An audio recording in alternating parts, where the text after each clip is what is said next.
And hello and welcome once again to Diane Writes. Sorry for the delay, everybody.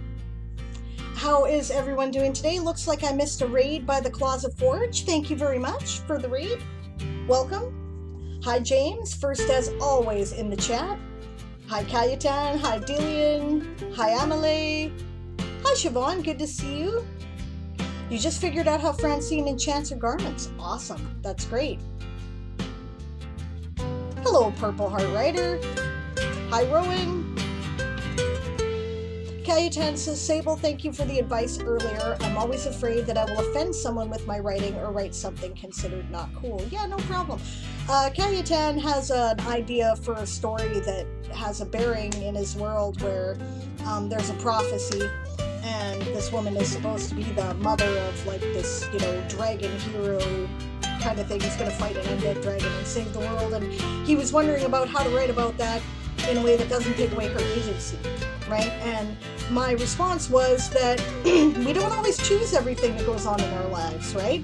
Sometimes the agency is in how you deal with it, right? I mean, lots of things happen in our lives that we're not really too shit hot about and didn't choose. So yeah, Purple Heart Raider says, my book is coming out.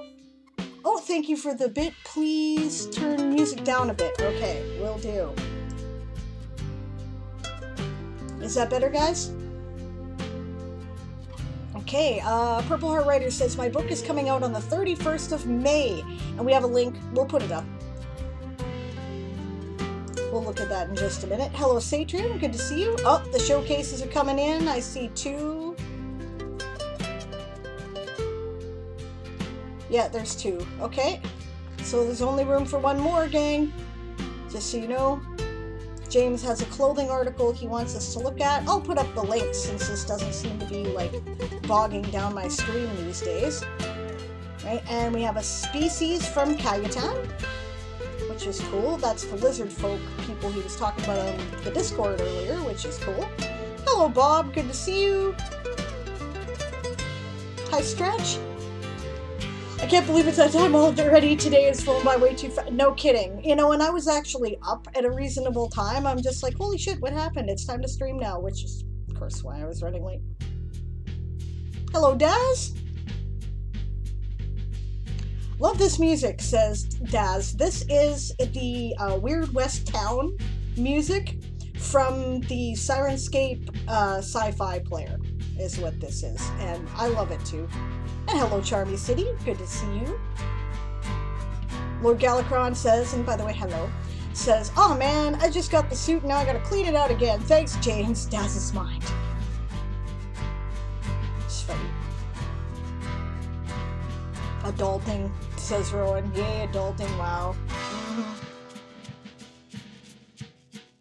I'm tired of adulting. I'm thinking of doing something wild, selfish, and frivolous. As soon as COVID travel restrictions lift anyway, and after I get vaccinated. The Closet Forge is here. Yeah, you're used to me being late. Ha ha! When is my stream not delayed? Valid. Yeah, do it, says Stretch. And hello, Rabbit Candy Void. If you have not yet checked out Rabbit Candy Void, he is a new ASC streamer. And you definitely should check him out. I'm going to shout him out in the chat so you can go follow him. Let's get him up to that 50 landmark for affiliate, shall we, guys? This community can do that. One more showcase. Yep, that's it. That's all we got. 41 already. Nice job. Good work, by the way, this morning there, Stretch. Well, this morning my time. I'm getting people to come out and support. And Cayetan's like, how do I have 18 followers on the stream? People like you. Alright, gang. Let's get right to work, shall we? We'll start by putting up the sprint timers. And I have the showcases prepped. Remember, there's room for 1 more today. But first, we're going to look at Natalia's book link. Book of Secrets, coming out on the 31st. Never Live in Fear. That is the promise Myrtle made when she was 10 years old, and she meant to keep it. In a world where the creatures from dreams and nightmares live beyond the thicket of thorns, it is not strange to be afraid of something. When Myrtle gets the chance to look for a magical book beyond the thicket, she jumps at the opportunity. The world unravels before her, a realm with danger looking for a moment of weakness. Will she stay strong and keep her friends safe? I like Natalia Publishing. Natalia's Publishing is the name Natalia Books gives to her indie work. Working at a kitchen table with a good cup of coffee, the books come together. Others in the series, Demon's Sword and Autumn Crown, coming soon. Excerpt. Spoiler warning. Oh, and we have trailers. We have trailers? We're watching the trailers. We're turning off the music for a minute and we're watching the trailers because book trailers are cool. Alright. You know what? We're gonna go right to YouTube. Take the risk. See if it bogs down my stream. 44 followers, says Rabbit. It's happening.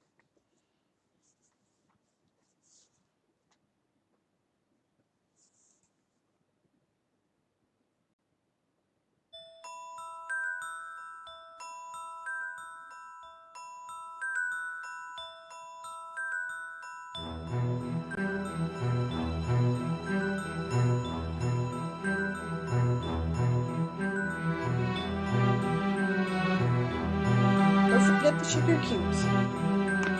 That makes me wonder what that's about. That's pretty awesome.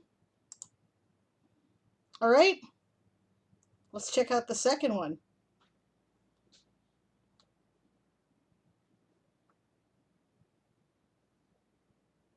Stream is good. See OBS Live. Thank you again, Bob. No issues. I love it. I tried to do this with any of the previous programs I used, and it just borked the whole thing. Meet the cast. Okay. Like your choice of music, by the way. The snowflakes are pretty great, too.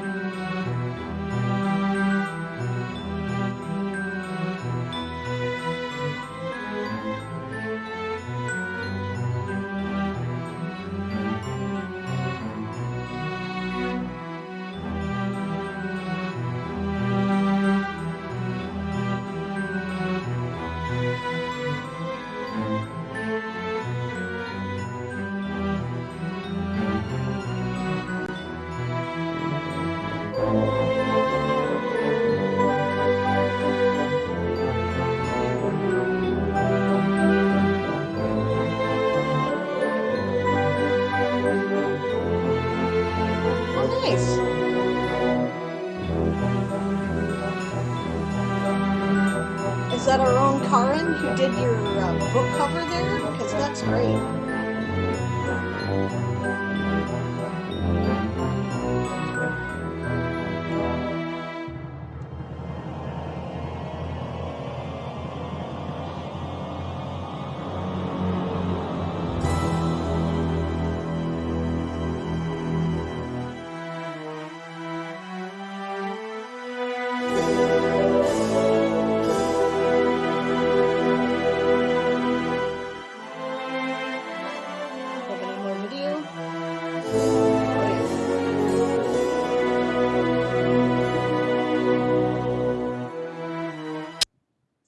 Nice. Good work. All right, so that's Natalia's book, The Book of Secrets, coming out on the 31st. Here is the link for anybody who wants to see it. Oh, hello, Masadis. Welcome. We're just previewing Natalia's books coming out on the 31st. So, and see, this is the thing, the only thing that's annoying me about this particular layout. You notice that my timer doesn't have a border around it.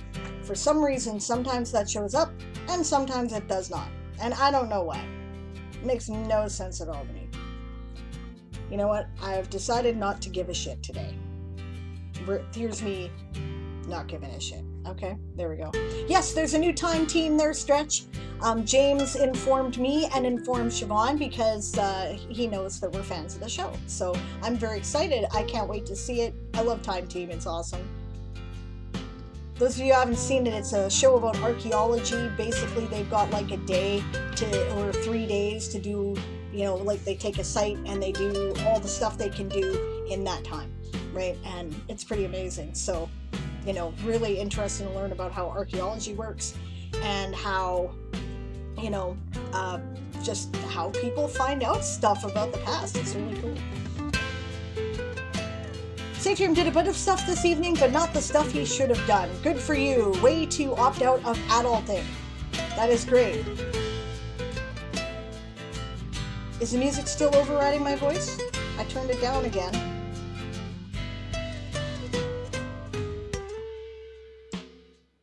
Turn it down some more. How's this?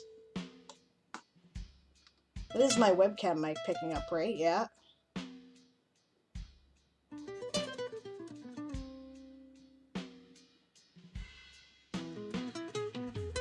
Better? Not good enough? I can turn this down a bit, I guess.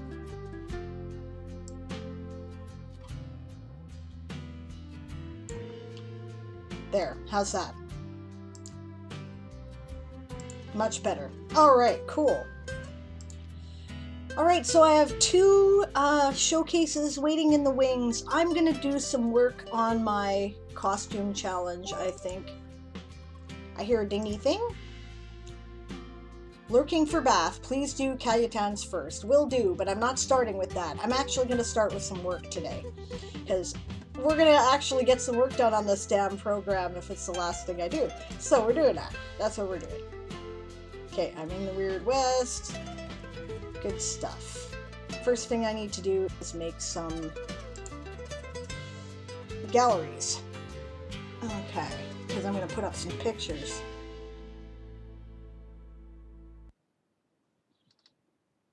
Okay, now I said gunslinger uniforms. I'm gonna have to file them all in there anyway after I upload them. I wish you didn't have to do that. That's kind of a pain in the butt. But let's see. I'm gonna have to rename them in order to put them in the right order, but I can do that.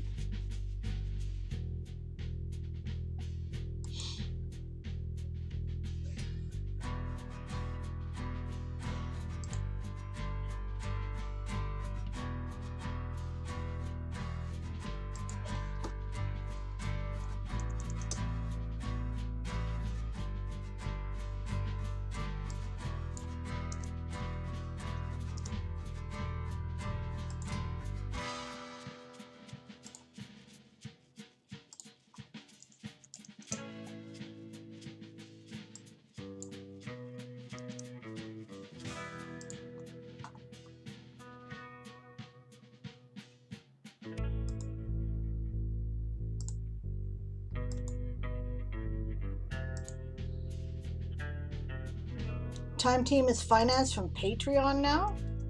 Did they cancel it on the BBC? It was on the BBC program, wasn't it?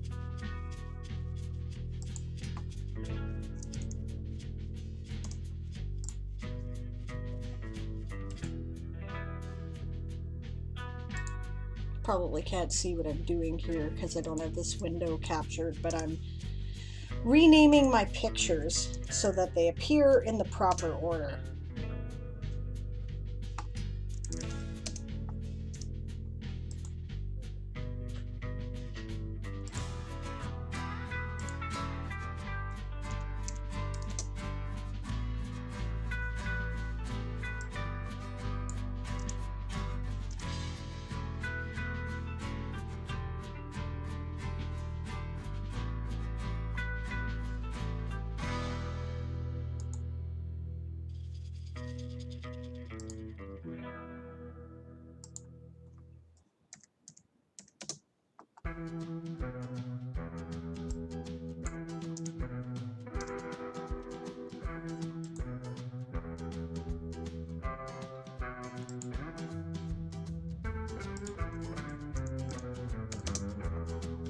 What are you guys working on today, by the way?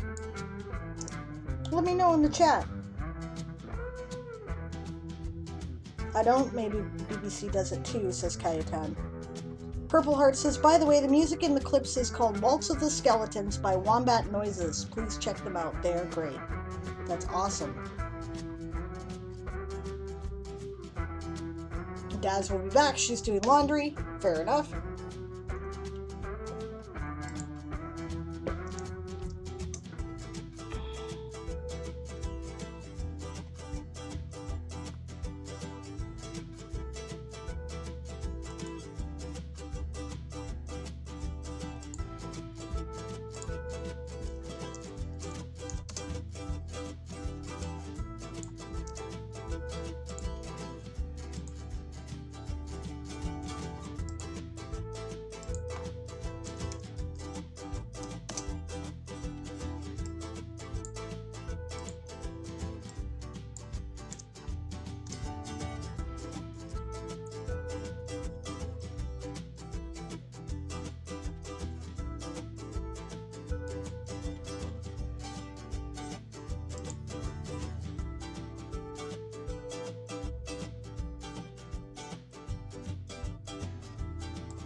No, that's not what I wanted to do, damn it. Okay.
Let's see here. Daz is doing laundry. That's what Daz is working on today. Masadi's is dyeing a yarn color wheel. That sounds cool. Charmy City is painting. Purple Heart's keeping awake. Why are you keeping awake? Delian is working on a small web development project in an attempt to get a ton of Rust office skills. That's cool. That makes sense. Yeah, laundry is one of those things you can do while you're working on other stuff, which is nice. Rowan says, I'm trying to remember where my drawing pad is since I don't want to have to buy a new one and periodically hunting for it. That's frustrating. Emily is doing nothing productive.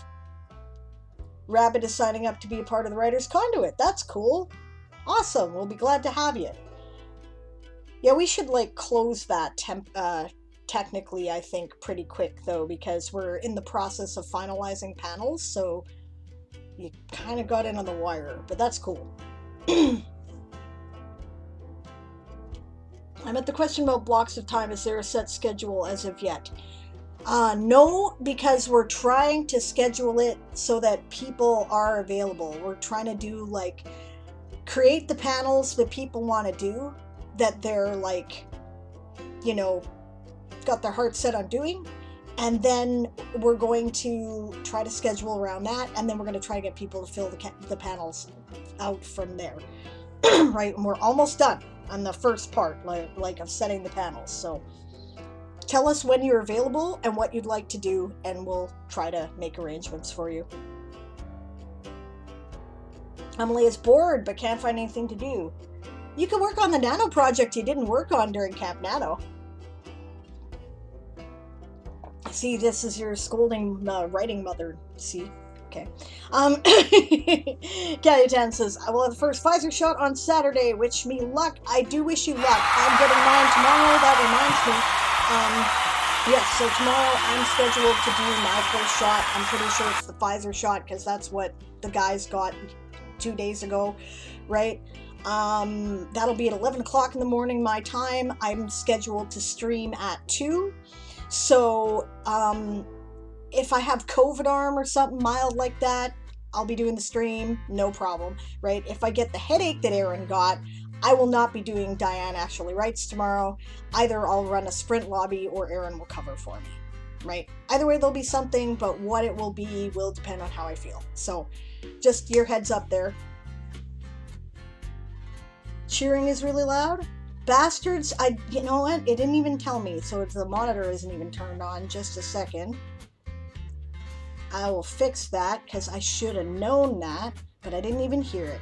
I didn't realize we were in the chat timer. Okay. Well, I'm still adjusting, guys. And I added this after, so this is my fault.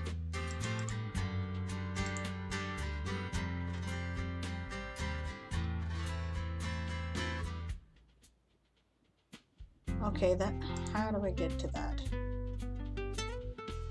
Do I do this? No, that's not what I do. God damn it. Put that back.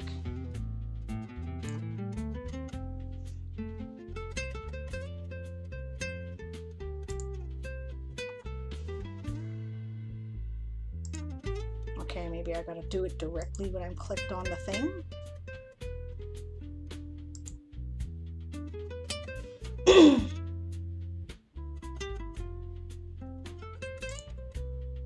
Well, I can turn it down, but I can't hear it that way, and that does not help me.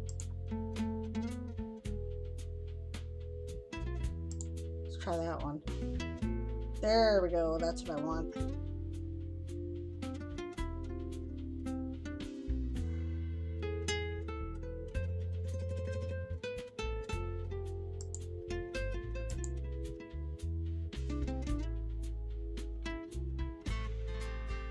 All right, now I should be able to hear it. It should be turned down.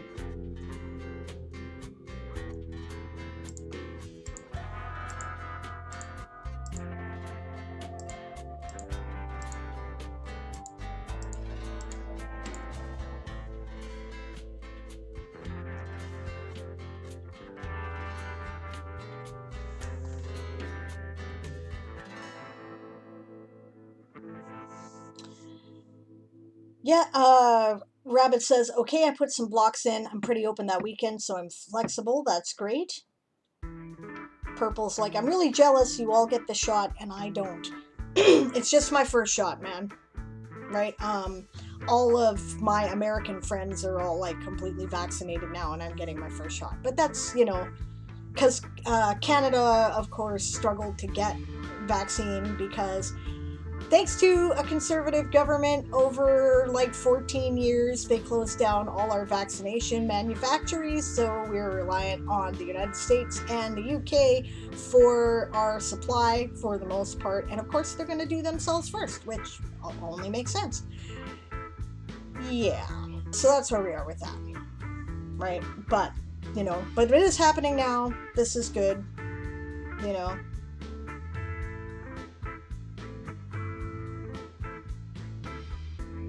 Oh, no, Stretch, I'm sorry. Yeah, the thing was that the monitoring function was not turned on, right, is what the problem was with the timer.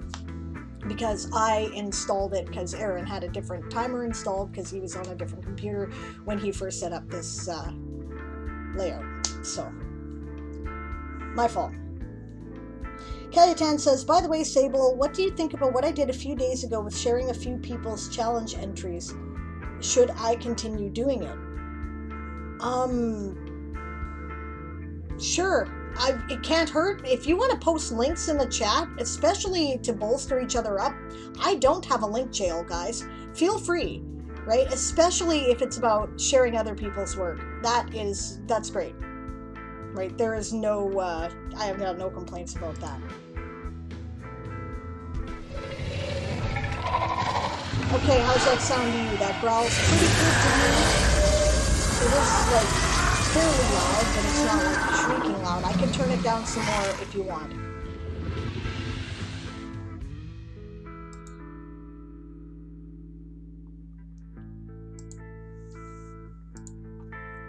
I think that's 05A, isn't it? Yes. Oh, I think Cayetan when he meant when he did it on Twitter. Oh, you know what? I haven't checked my Twitter in a couple of days. I've been far too busy to check Twitter. But yes, absolutely you should share other people's articles on Twitter. I think that's a fantastic idea. I think that that's a great way to support the community. Yes, please do it. And if I see it, I will retweet.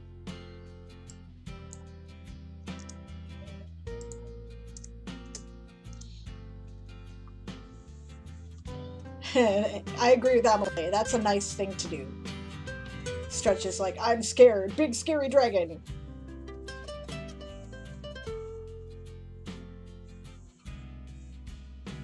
That and you were worried about the outcry you were expecting? What do you mean by that, Siobhan? I don't understand.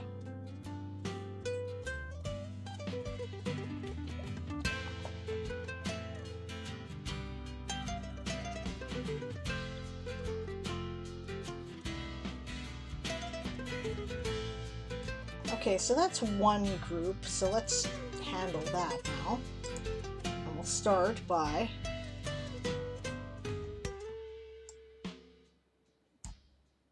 Dimmy was really nice to me. I asked for an upgrade as a quality of life thing before we got the coins, and he gave it to me. I said, I need a way to reorganize the order of my graphics in a directory so that I can do a gallery, and right now it shows it in the order you uploaded it. So if you screw something up and have to fix something, you have to reload the whole directory, right? He says, will renaming putting it in an alphabetical file order work? I says, yes, I don't care what it is. That will work just fine. So that's what he did, which is awesome. And now I just renamed everything so that it would all appear in the proper order, and I'm very happy about it. So cool.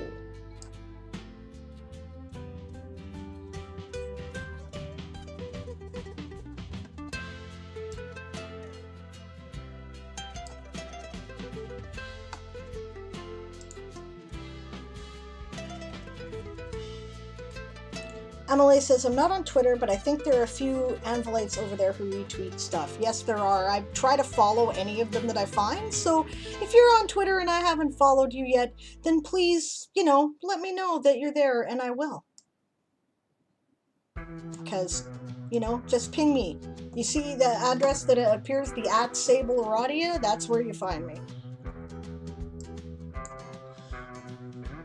Rabbit just got his Twitch videos uploaded to YouTube. Cool. I finally finished up, by the way. I'm up to date for the first time ever that I actually have them uploaded. They haven't all appeared yet. I'm like a little less than a month behind because I post one a day and I got way behind during Game of Tones. So, where are we here? Do I have that right? 2, 3. Okay, am I done the 3s? I don't think I am. I think there was a bunch of 3s. A, B,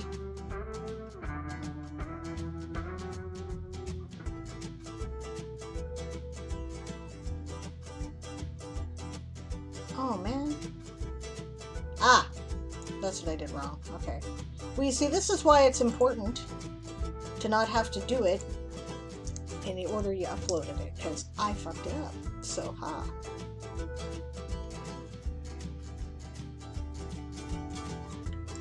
Where am I at here? Okay, I did the Gunslinger Judges. Now the Dusters.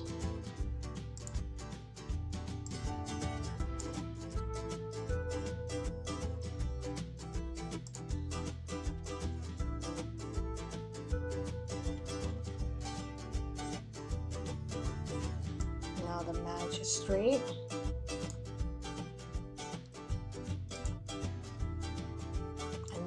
Abbots. Alright. I got a few retweets, including World Anvil, says Cayetan. That's awesome. Yeah, Stretch is on Twitter. I'm pretty sure we're following each other. Oh, thanks there, Stretch, for posting my Twitter link. Extreme Size also on the tweets. I'm pretty sure I'm following you too, but you know, poke me, right? You know, and I will follow you, because of course I will. Alright, now, oh, right, first I have to actually put them in the directory, don't I? Yes, because that would be the intelligent thing to do. Okay, tags, gunslinger, uniform, apprentice.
Oh, thanks for promoting my YouTube channel there, James. Yeah, I've got some older stuff on it when I spent more time working on YouTube videos. There's some stuff on paganism if you're into that. There's some book trailers, figurative, and like books that are out, books that aren't out yet, but I made trailers for them because it helps me for inspiration. Some interviews with different writers, some stuff about documenting my nano process. There's stuff when I was doing the Sifwa YouTube channel. There's a lot of epic music related playlists because I listen to them, stuff like that, RPG stuff. And then of course recently I've been archiving all the VODs unless there's some catastrophic fuck ups of the video or it's a sprint lobby. I generally catalog it, so you will be able to find them there.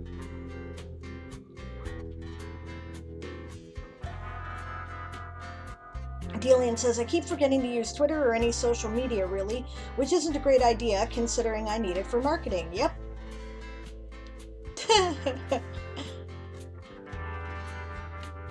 Kalyatan asks, can I showcase someone else if I already have my showcase? There is a special channel point reward called Showcase Someone Else, and it costs half the cost of showcasing yourself because I like the idea of people celebrating other people in the community. So you are welcome to use that and showcase someone else for sure. I think that's a lovely idea. That'll be the third showcase, so that'll be it for the day. Daz says, I got Twitter, don't use it. Need to. Kalyatan says there are songs too. Oh yeah, on my YouTube channel, that's right. I do moonlight as a musician. I do have some of my music up on there. Yeah. So, you know, little videos mostly just to put the song up on a video so people can hear it on YouTube. But yeah, I got a few stuff like that. Some live performances I did. It's kind of a hodgepodge. Yeah.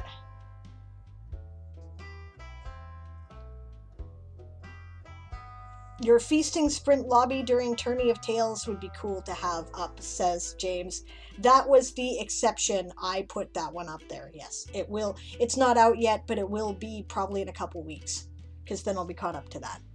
George Sanders also made a list of World Anvil people on Twitter. Thank you for that list. I'm going to look at that right now because I think that is a great idea. I like to support other Anvilites on Twitter. Whoop. And of course the thing moved just as I was clicking on it. That just figures, doesn't it? Okay. We're going to look at it. You're going to see my million notifications because I've been ignoring Twitter because I've been busy. But I already submitted my article. Won't it be a problem, says Cayetan. No, it's a secondary reward, so you don't it doesn't count. It counts as something else, right? It's a different channel point reward. It says showcase someone else. It's worth, I believe, 500 points currently. There we go.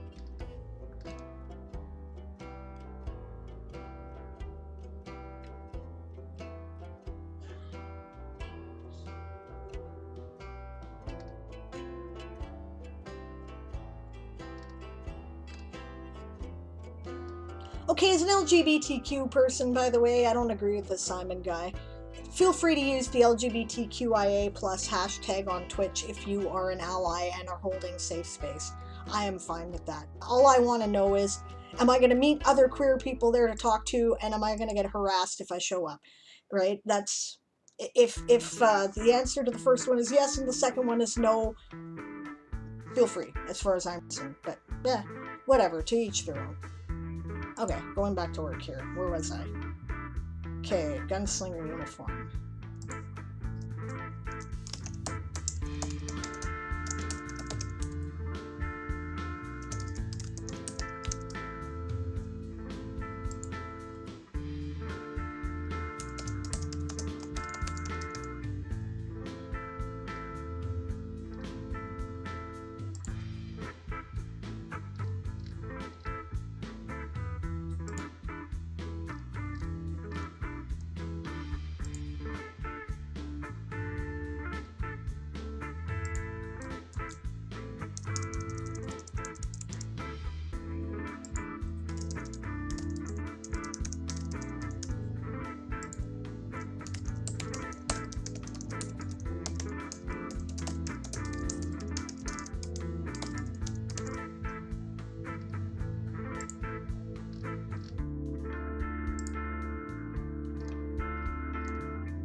Okay, Rowan, enjoy your nap, hun.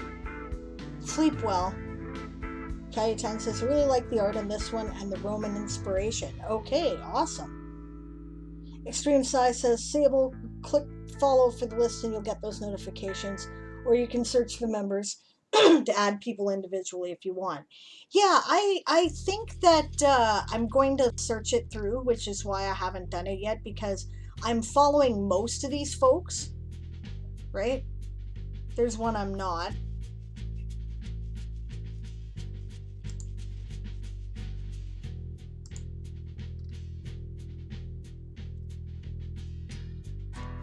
Oh my god, that is so cute. Mouse Knight, that is great. I'm retweeting that.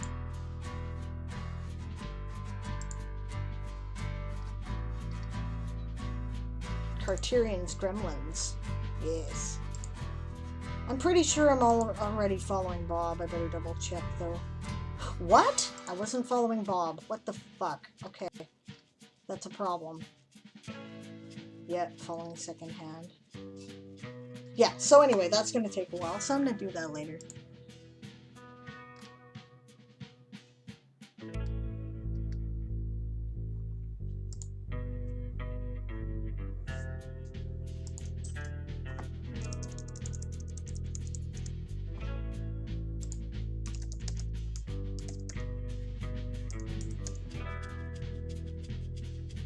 Yeah, no worries. Just letting you know that it didn't link you to it automatically. There's a members button at the top that makes it easier.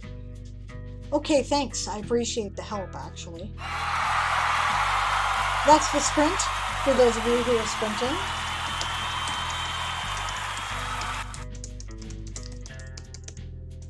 Let's see here. Side, right? Yeah.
I think after this break, I'll start with the first showcase then.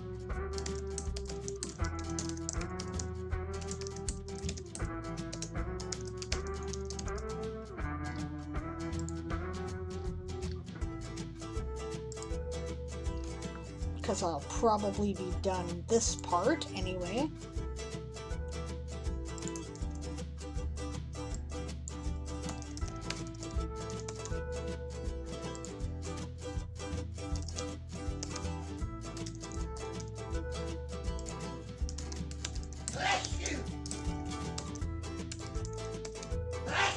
Bless you, Aaron.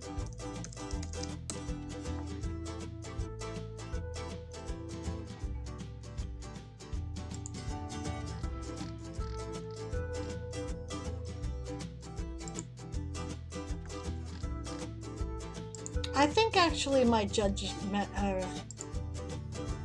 are also magistrates.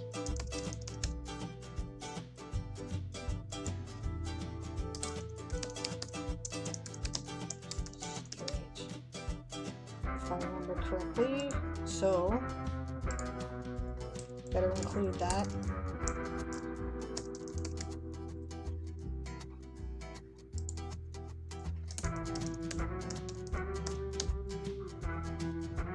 This one is formal. That's when they're judging a case.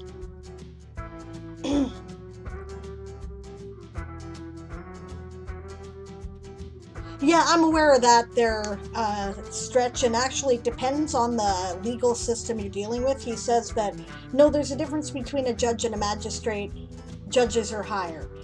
Depends on the system that you're talking about, or it can be very specific to different areas. Like, it may be different in a state or a province as opposed to a federal system. But this has different meanings in my universe, right?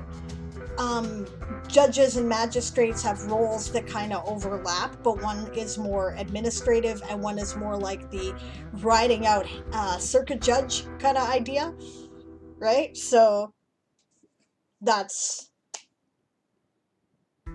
Oh, I just figured out what you meant after posting that. Yeah.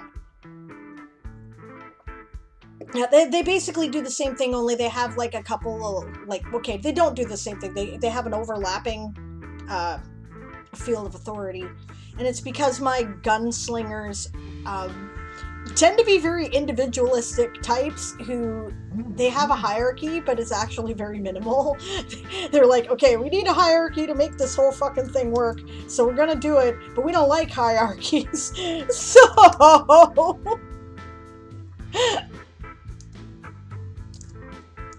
we're gonna do exactly what we need and no more, right? So...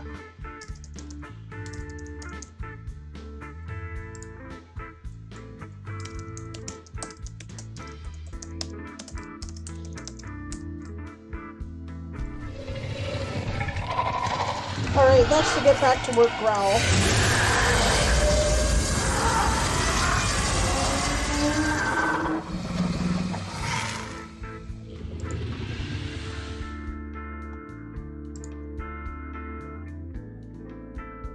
I'm missing one, aren't I? Yes, I am. What am I missing? I think I'm missing a rear view with a duster.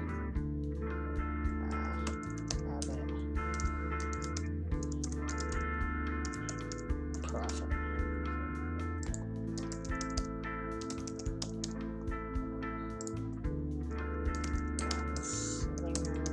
Abbott. Uniform. Rear. Yeah, I'm just going to finish these up and then we'll do the first showcase. Yeah, judge is a type of magistrate in France. Exactly, right? It depends where you are. That is my go-to-bed growl, says Purple Heart. Well, thank you for joining me today, and have a good sleep. And hopefully I'll see you tomorrow. Maybe not, though, because tomorrow's my later stream. Yes, I'm missing one. Who am I missing? I think I'm missing, the rear view with a gunslinger duster, aren't I? No, I don't have a rear view with the gunslinger.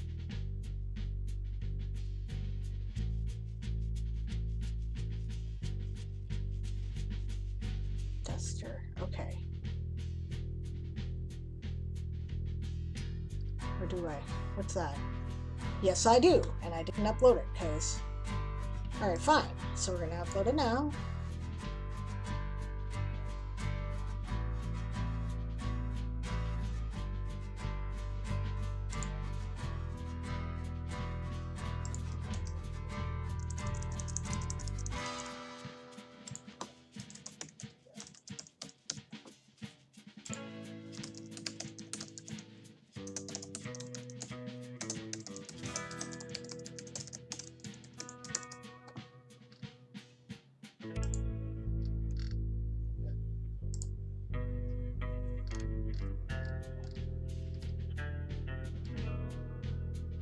Alright, so we're going to do the first showcase then. I'm going to make sure everything organized here.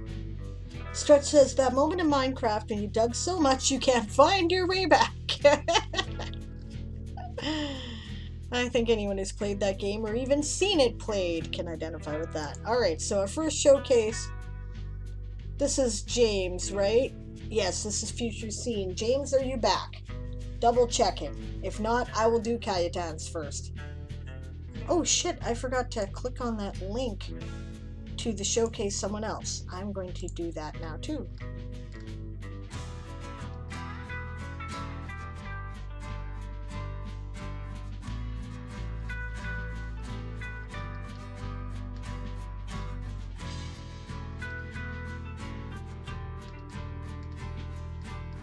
There it is. Let's do that. Yes, James is here. Thank you for relinking. I appreciate that. That is very helpful. Okay. Great. Here we go. Messenger service uniform. Clothing type, uniform. Rarity, common. Weight and cost. We have a nice looking table. Looks great. Polo shirt. 8 ounces. I'm not going to read the grams and stuff. Actually, I'm not going to read out the cost. We get the idea. But yeah, polo shirt, belt, cargo trousers, boots, penannular brooch, complete uniform, and also cloak. Nice. Well, those are neat looking outfits. I like those. The messenger service uniform is worn by those who work for the messenger service within the city of Burdencaster. We have a link. That's great. Purpose. The purpose of the uniform is to look striking among the crowds of people, to be identified by potential customers. The messengers can carry messages across Burdencaster. One of the most striking parts of the summer uniform is the red polo shirt with matching epaulets. As red is an uncommon color to wear, it makes it easier to be seen. To ensure the messenger is not confused with anyone else, they and the captain of the messengers wear, a brass penannular brooch as a badge identifying them. Leather boots are worn as they will be running through the streets of Burdencaster. That's cool. Okay. That looks nice.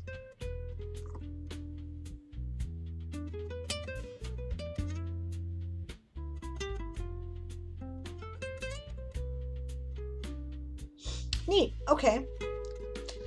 History. The color of the uniform dates back to the Postal Service of the UK in the Old World. We have a tooltip, a period of time running from 410 CE to 2055 CE. This service, called the Royal Mail, used red and gold as their primary branding colors, which were easily recognized. The red of the uniform dates back to the style of dress. The managers of the Royal Mail used to wear grey uniforms, and such a color distinction was kept for the uniform for the captain of the messengers. However, this is limited to having epaulets of a different color, while the rest of the uniform is the same red as for the rest of the messengers. That's a bit confusing to me. I would say, however, they limited the differentiation to epaulets of a different color, right? Because you're talking about how they differentiated. Okay. The gray was also darkened to black to look better on the uniform. Makes sense. Both uniforms are supplied to the captains and the messengers. Captain and the messengers. The cost of the uniforms is taken out of total messages that have been sent through Burdencaster and not the wages of the messengers or captain. Makes sense. Position coloring. There are two positions within the messenger service, messenger and captain of the messengers. There is one slight difference in their uniforms. The captain is the one with the black epaulets, denoting the higher rank. Cool. This is cool.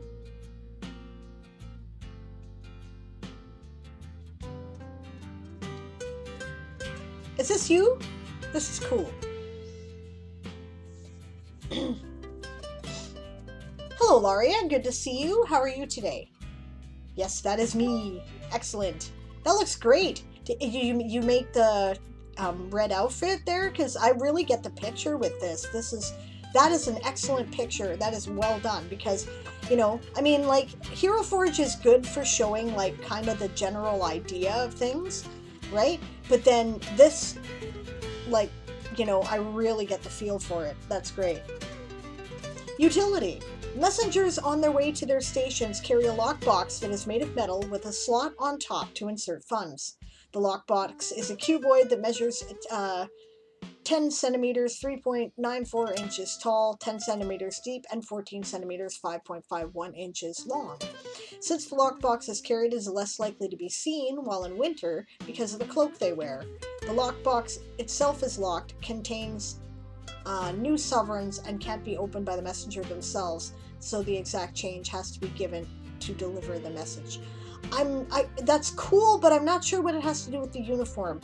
You should be describing probably the cloak itself and not the lockbox. You should probably be saying because messengers carry a lockbox that they cannot access to so that they themselves cannot access. It is at risk of being stolen when messengers are traveling. They wear a red cloak to protect them against the weather and to shield sight of the lockbox from prying eyes. Something like that, if that's the purpose of it. Weather. In winter, the uniform changes for the messengers only.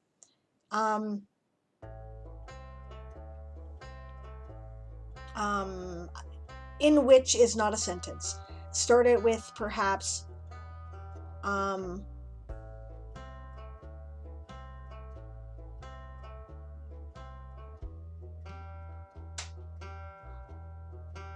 perhaps either a messenger wears a red cloak. We don't need the in which, right? Or you could say in that season, comma, a messenger wears a red cloak that can look like a blanket, denoting that they are a messenger. The messenger wears the cloak over a shirt that is not part of their uniform. Okay, that's cool. In winter, they can have a long-sleeved and thermal shirt for winter. That makes sense. As it is the cloak and not the shirt that denotes that they are a messenger. You kind of said that twice there.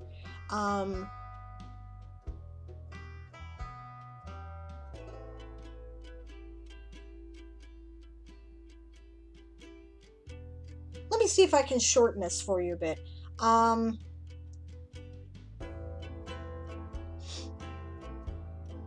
Instead of their red uniform shirt, the messenger wears a red cloak, image right, that can look like a blanket, denoting their status, right? Underneath, they wear a shirt that is not part of the uniform with the tooltip that you've got. And then you don't need any of this, as it is the cloak and not the shirt that denotes the messenger. Captains do not wear the cloak, as they can be found inside the captain of the messenger's office. I would say captains do not wear the cloak,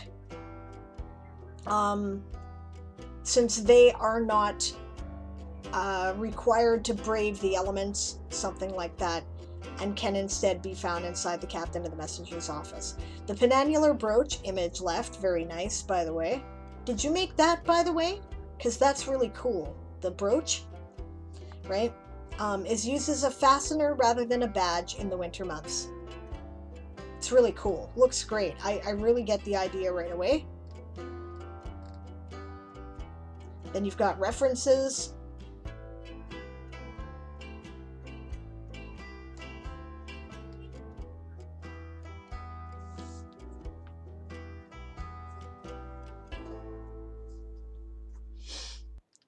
And then links.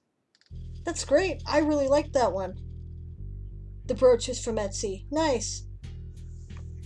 It's good work, James. I like it. I also like that it's simple.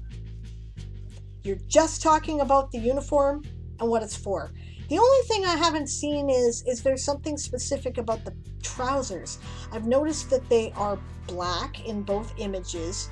They seem like they're denim, perhaps, because they look like they're tough material, right? And, you know, a good solid leather belt with a sturdy buckle. And that makes sense, because I imagine they'd have to be, you know, able to brave the weather and whatnot and, you know, stand up to abuse, because we're out in them quite a lot, but they also have to be able to stay cool in the heat. So you might want to talk about the material of the sorry, I was looking at the chat. Material of the trousers a bit. And the boots, I would suggest, might be fur-lined in the winter. But that's me. The red cloak is a blanket off of Amazon. Well, it looks like a cloak to me. You've done a good job. Laurie is working on her outfit today too. Me 3. That's what I'm working on for my project. Daz is done and is glad. Don't blame you. Amelie says, challenge articles are never done so long as the deadline is not passed. That's true. We keep adding shit. Daz says, I finished mine, then had to go update the articles it links to, and then the articles those links link to. Still have a couple of those to fix. Well, that's a pain in the ass. But today, it's laundry. Badge turns into a cloak pin. Yeah, James communicated that successfully, and it works. It's really cool. Yeah, and Siobhan is also working on her costume article today, so I guess we're all kind of on the same page getting this done, eh? No, I really like this a lot, James. That's a good picture of you, by the way. You look really nice. I think red is a good color for you, actually, and I like the fact that you've included the message, and this is just a subtle touch because you haven't said anything about it, but it's good world building because I see that you have the folded, you know, sturdy piece of paper with a wax seal, right? That's excellent because that tells me more about the technology level that things are at, right? There's no Staples store that you can go to buy a bunch of envelopes. That tells me something about your world, and it does it in a very subtle and unspoken way, which is good work.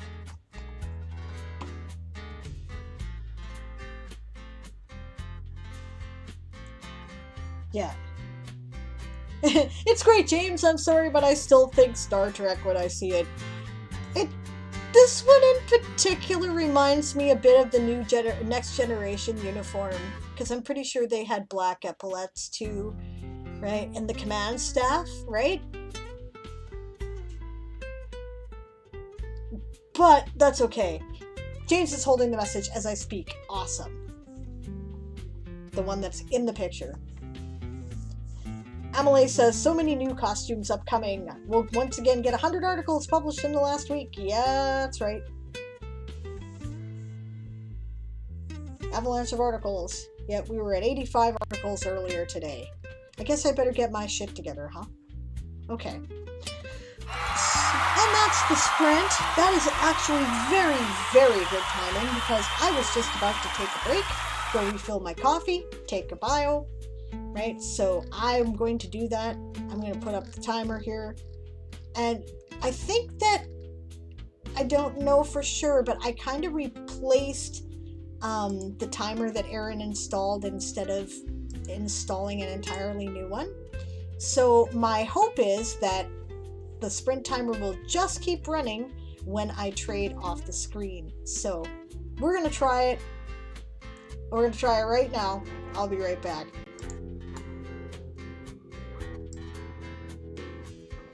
Yay, it works! Okay, see you guys in a few.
Well, hello, I'm grabbing a bit of a bite to eat, so I'm not gonna turn the camera back on quite yet, but I am back. Hi, Barbarossa, good to see you. I'll be back in just a moment more properly.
So I think I'm going to get involved in the chat here before I switch things around. So let's see.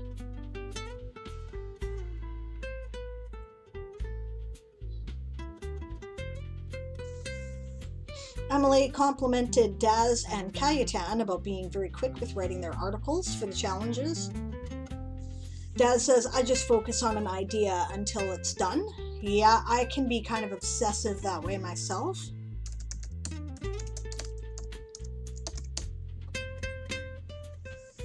Right. She says, though, she took holidays just for that this month, and Daz was still quicker. And she did nothing but write that for a week and maybe a bit of drawing. That must have been what delayed you. Drawing can do that, right? Like taking the time to do your own art does slow you down. On the other hand, I think it often is worth it. Yeah. Daz says, I did have to take that to write it. Sorry, Emily. And Emily was like, and here I was so smug with my holiday, and I thought I'd be the first one to finish. I agree with Barbarossa. I think you're awesome, Emily.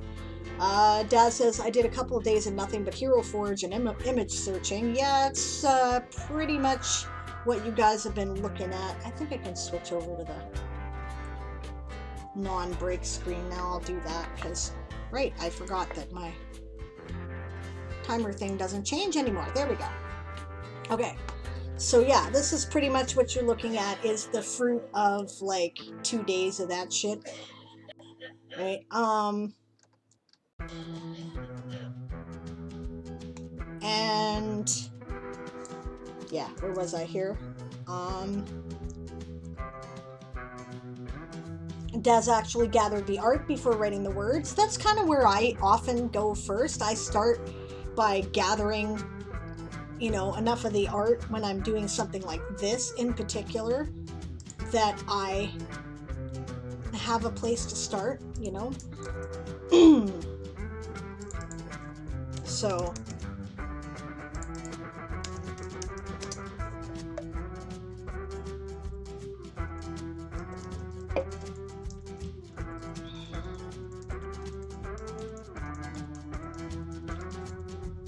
yeah, this is what we're deleting right there. go. Hero Forge.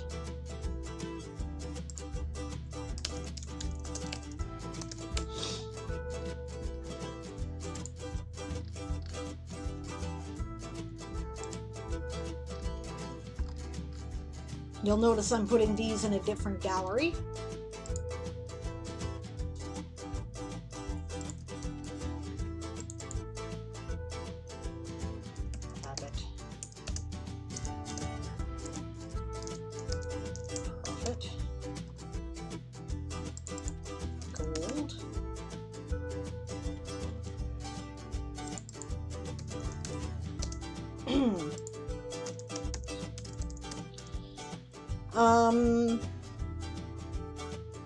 James says, this dragon needs more orange until July. Daz said, dragon! That was for the back to work dragon, obviously. The dragon of productivity demanding sacrifices of words.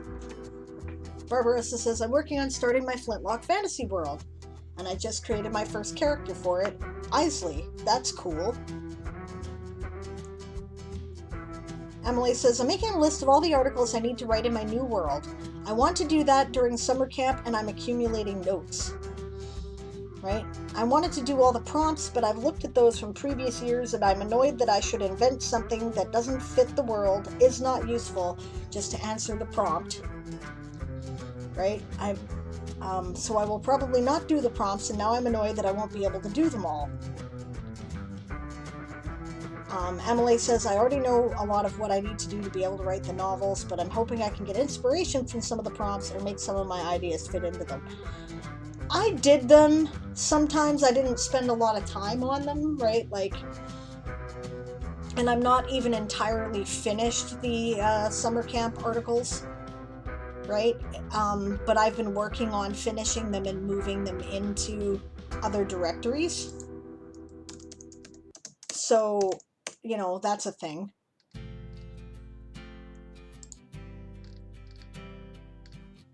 I would skip this prompt, honestly, but like for a challenge, but I kind of need this information actually, so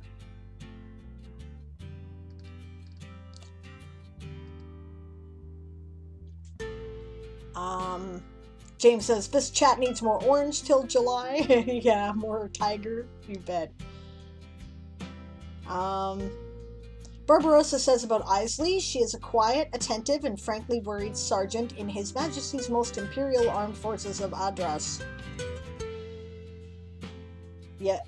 Daz says, Emily, I just wait for the prompts and see where they can be useful. That's kind of my approach too, but since I have two major worlds that I work in, it's a little easier for me, because if it doesn't fit in one world, it'll fit in the other, right? Almost 90% of the time.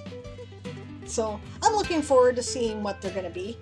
It'll be fun. I really enjoyed last year. I got a lot of useful stuff done in both worlds, actually, because of the prompts. So, oh, World Primer article. I don't know. I'm terrible at these. I'm no help, Kayatan. My advice is look through the stuff on the world meta and choose what you think is important of that stuff, right? I don't fill out my world meta because, first of all, I don't want that much information, and secondly, I think it's a bit of a spoiler for some of the stuff that I'm doing in my books. So that is not something that I focus on, but I have looked at it and taken inspiration from it to make primer articles that I thought people might find useful. So that's my suggestion. Yeah, Daz is with me. She's like, oh crap, I need to work on one of those too, Kayatan. I really don't know. Kayatan says to Emily, if the alt history world doesn't fit the prompts, maybe go back to the Empire of the Covenant. Yep, that's a good suggestion. That's what I intend to do if I get ideas for it, says Emily. Makes sense. Daz says to Emily, I have more than one world and a category called Otherwen, a repository for world articles that don't fit, and I plan to turn into fiction for my characters to be reading in my world. That's cool. What a good idea. I make them work, but yeah, only because I have the two worlds, right? Emily says, but I want to develop my new world in preparation for November. So focus on that one, and then if you can't come up with an idea for that one, go back to the other one. That's kind of what I decided last summer camp. I was going to do 50-50 Weird West and Toy Soldier. That's the strength, by the way, and it was very helpful. I've done much less world building on the Weird West novels world, and largely because those novels are newer and the Toy Soldier world has been in existence for longer, so I need more information. Also, the Toy Soldier novels have a broader scope because it's a, epic space opera, and this is a Western, and so far I've been focused on one little area, right? So, I mean, it's a weird Western, but it's a Western. Right? Yeah, but some of the prompts from 2019 and 2018 just didn't speak to me, so I'm sad. Yeah, well, I just want to be able to tick them all. Something will come to you, maybe. Daz says, for instance, my MC has a magic book that disguises itself as a book or hearth tales. He now and again reads one of those tales. That makes sense.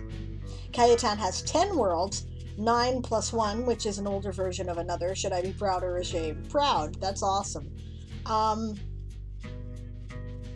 I've just been trying to be more focused. Here, I actually have more than that. Okay, so my main worlds are now Weird West and Toy Soldier with Game of Tomes, right? And of course that's got its own fan content. You did see that, by the way, James. There's now a website for Game of Tomes that is dedicated. If you would like to, I could, if you wanted, give you writer access, and you could move some of your fan fiction stuff over to the Game of Tomes website if you wanted, or you could, we can link it. Either way is good. Emily, okay, and then I have this other stuff, right? Amalite Stream of Core, which of course isn't really the same thing. And then I've got editing access on Core Agenda, that's Siobhan's World, right? And then a couple of campaigns mostly, and the Codex, right? So I have a bunch of worlds, but most of them aren't worlds. So there you go. Yeah, Emily says, I have more worlds, but I don't want to put them on World Anvil for now, for the same reason I'm trying not to start writing new novels. Yep, that's why I'm focusing too. I have more worlds than this. I will build them when I decide I'm writing them. That's how that's going to work. Because otherwise, I would never have a fucking clue where to start, and I'd be all over the place. So, yeah, you can make them private. Yes, that's true, but they would still be there, and I would still think of things and work on them and get distracted from the stuff I'm trying to actually get done. So, I'm saving it, but... Oh, Emily bought the 400 prompts thing that TJ did. Cool, let me know how it is. My thought was, I appreciate and admire the scope of what TJ is trying to do there. I already have so much to do, just keeping up with the challenges and doing the world building I actually need to get done, that I am afraid to buy his book because it's going to get out of hand real quick.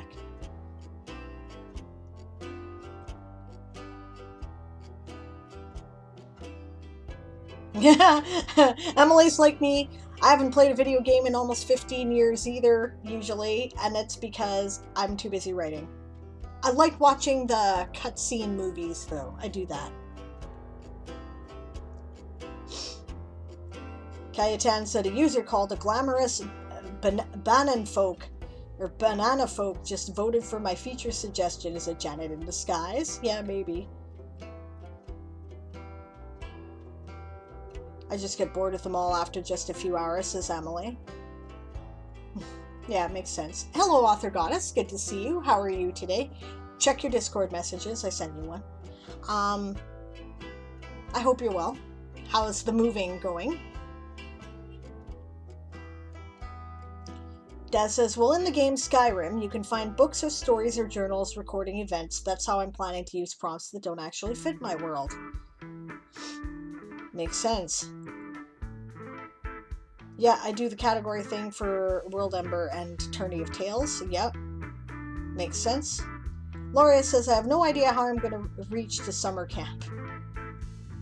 Meta doesn't need to be public, Sable. Still too distracting. I know what I'm doing already, so I don't really, I haven't figured it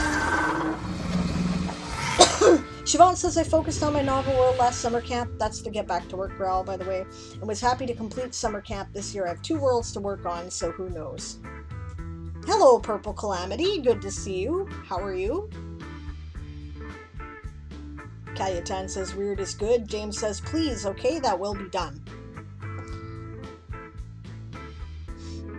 Siobhan plays something in the Game of Tones RP channel on the server. That's cool. For those who don't know, by the way, Game of Tones now has its own dedicated website, which is here. I believe I put it in. I did. Good for me. I'm smart. Oh, it had just posted. I wasn't paying attention. Okay, and then my Discord has several channels that are devoted to Game of Tones now. You will find them at the bottom of the list. So that is my Discord.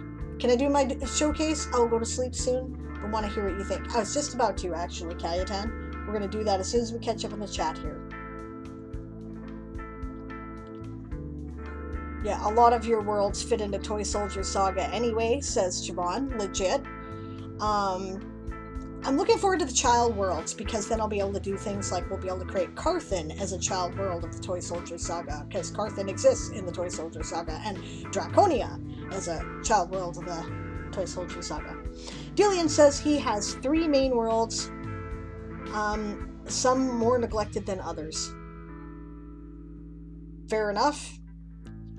I think because you do so much politics and mapping on your world, that's lots of work already, Dillian.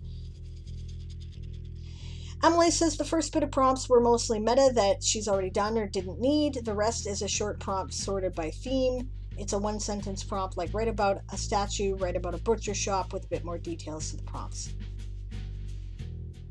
Is there a channel on my Discord where I can put a video I am working on for my brand? Asks Rabbit. Okay, if you're asking for feedback and it doesn't fit in any of the other collaboration channel categories, just put it in the general collaboration channel in the section entitled collaboration channels, and you can ask for feedback there. If you're looking to show it off because it's already done, then that goes in self-promo. There, and by all means, we want to see it. That's great. Emily says, so I think it's not something where I would do all of them or even make long articles for them, but it could be nice to maybe do a series of stub articles just to fill the world with some stuff that can be quickly mentioned in the novel. Makes sense to me. Okay, I think we're caught up. Let's do Cayetane Showcase. This is for Cayetane's Beneficia world, which I think is really cool. Sort of Georgian Victorian. Oh yeah, and there's also art share, points out Siobhan. Yeah, I wouldn't object if it went in there either.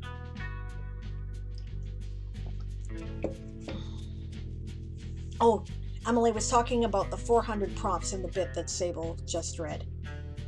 Yeah, Gas Lamp Fantasy, which I think is great. Alright, Lizard Folk. About good Hero Forge image, by the way. Love the period armor and sleeves. That looks very cool. About 30 years ago, a new player appeared in Venice. I said it right the first time.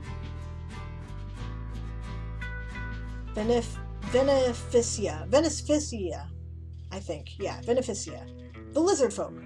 This reptilian species arrived from across the Eastern Sea and took over the land around the Volia River. One day the ships just appeared on the horizon and the lizard folk were here. The king's men stood no chance against their massive army. Everyone who resisted was killed or taken prisoner. A fisherman from the Volia River region. Lifespan 80 years, height 1.8 meters, body tint, coloring, and marking, mostly green, but red, brown, white, and black are also present. Cool. Non Sequitur Day says, Author Goddess, Jim Morrison is the Lizard King. Cool. Notable lizard folk: Renis Taurus, general and governor of the occupied lands in Beneficia, and the emperor, leader of the Rissan hegemony. Cool. Biology. Anatomy. They are of human height and have scales all over their bodies, which are usually green. The most distinctive features of lizard folk are a long tail on the back and an almost white comb on the head. Perception and sensory. Lizard folk don't have the same ears as humans or elves. Instead, they just have ear openings on the sides of their heads, similar to lizards. Makes sense. For that reason, their sense of hearing isn't as good as of other species. Their eyes are much more developed to counteract that, and they can see colors much better than humans or elves. In the dim light, they see colors much better than other species. I would personally want some more biology behind that, but perhaps it's not period with the time, right? Like, maybe they don't really understand how the eyes work at this point. So. Oh. Okay, maybe I missed did I miss a letter? I may have done that when I copied the link over. Thank you for reposting the link. Yes, I missed a letter. I missed copying the S at the end. All right. Yeah. Okay, so in period, they probably don't know how that works. I want to know, but perhaps your people don't know, so they can't tell me, which is fine. Civilization.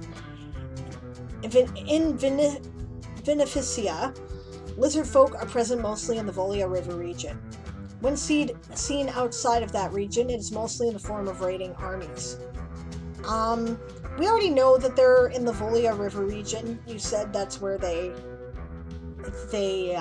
attacked, right? That they're, yeah, and we're also aware that they're new arrivals on the continent and invaders. But I would put it as, because this is just repetitious here, this line, right? In Beneficia.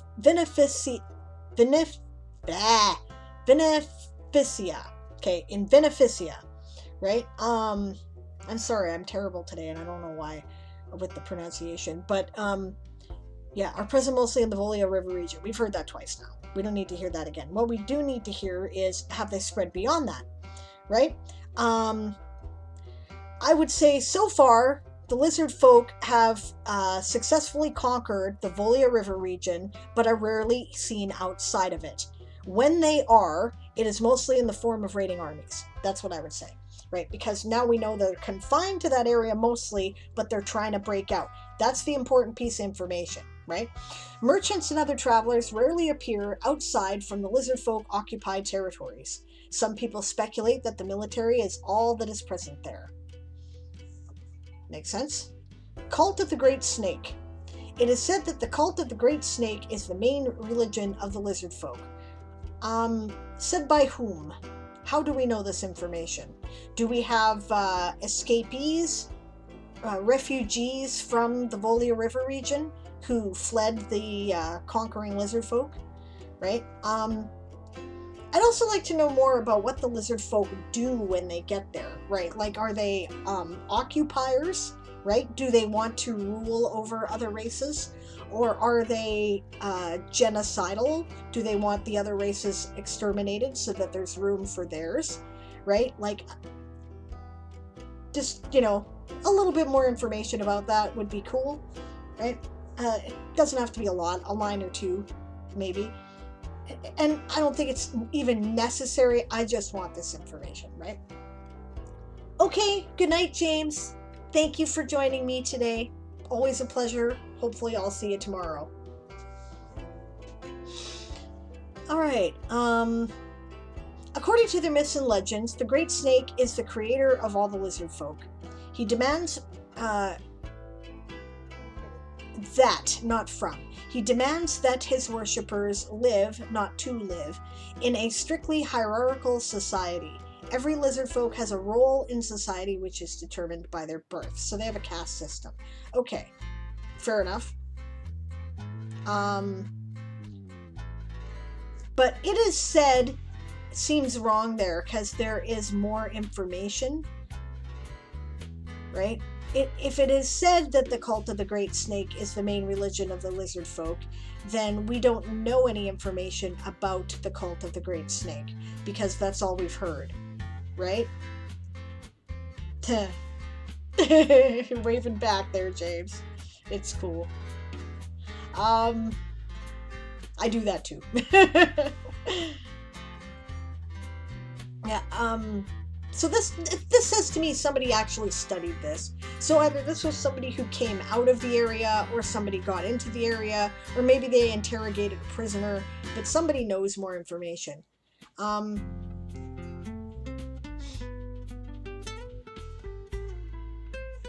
Also, what makes it a cult? That's my other question. Right? It's the state religion, right?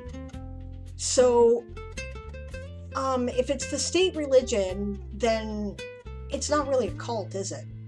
Right? Because a cult is a name that we give to minority religions that don't have a lot of people that we want to dismiss, right? So, although there is a modern meaning of cult that suggests, you know, like social pressure and unhealthy practices, which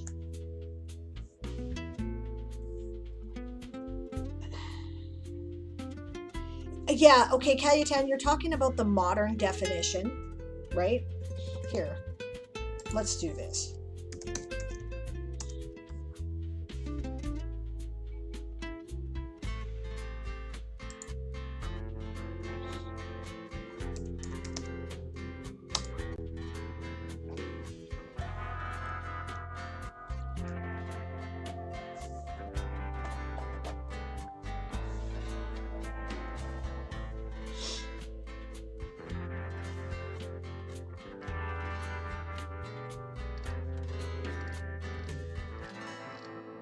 Okay, I guess that's a pretty general meaning, right?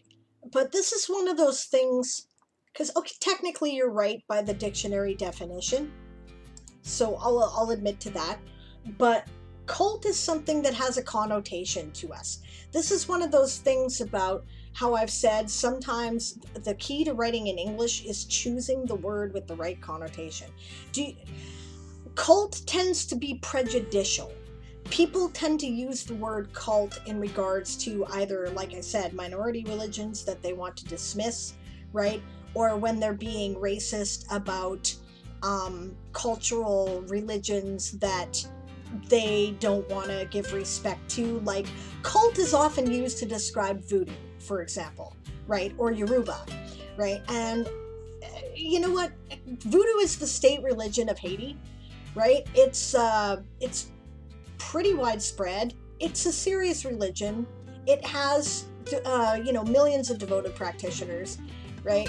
It's dismissive, right? And it's racist in that particular case. Now, granted, this is a time period where people are pretty racist, usually in traditional history, and this is a time period where people probably don't like the lizard folk very much because they just showed up and took over, right? So I can see them using it, but I'm sure the lizard folk themselves do not, right? They call it the Holy Order of the Great Serpent or something, right? Yeah, sect might be a better word, right? I agree with that, Siobhan. It could be considered a cult by the author since it doesn't agree with their perspective of religion, which is why I, you know, just went through all that. But you probably typed that before I said any of it. Amelie says, I've seen cult used to talk about religions like Christianity, right, without any negative connotation in more formal academic documents. Sect has a more negative meaning, not where I come from. Sect and cult being used interchangeably.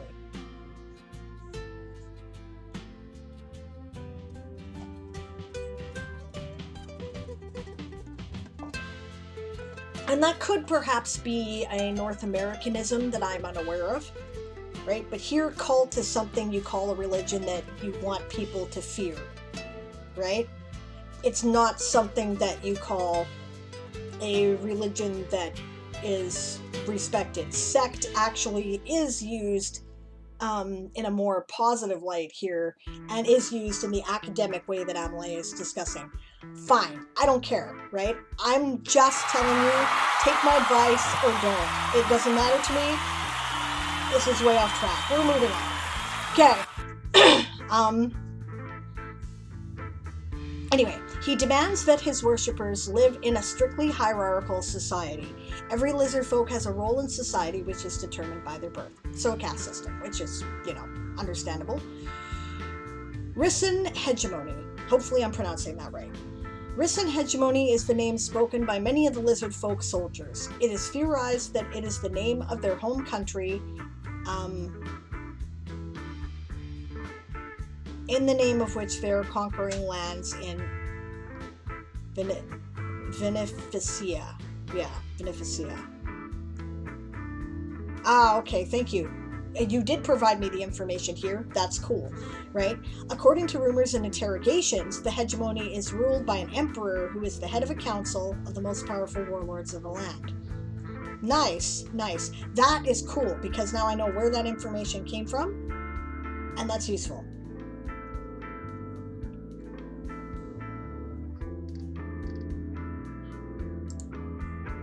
It's a good article, Cayetan. I like it. And I like how there is a lot of kind of general, we're not entirely sure tone about some of this. Clearly these guys just showed up and made a pain in the ass out of themselves. As always, I think your art is beautiful, and I love your lizard dude. I love this period armor. I think that is awesome. I think that we get used to seeing so many Tolkien-esque fantasies here that we're afraid to put people in armor that fits the time period. You are not. That fits the time period, and it looks great. Very cool.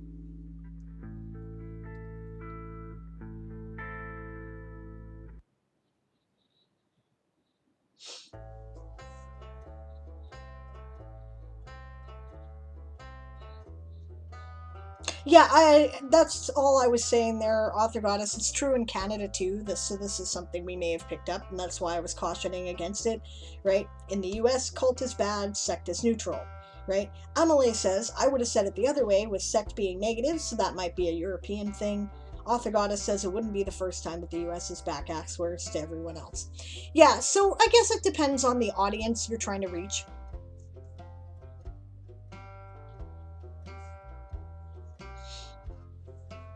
Oh, hey, good morning, Eli. Glad you had a good nap.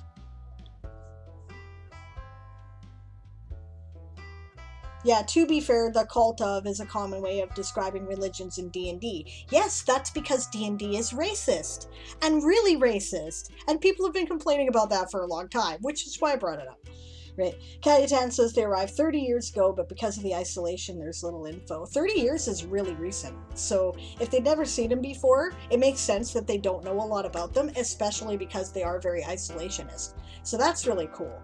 I do want to know more about what happened to the people there, right? You might consider writing a short article about the lizard folk invasion or something of the Volia River, right? Volia River region, because and linking it as something that's related, because I'd like to know, did they kill all the people? Did they drive them out? What did they do, right? Did they try to rule them all? I don't know.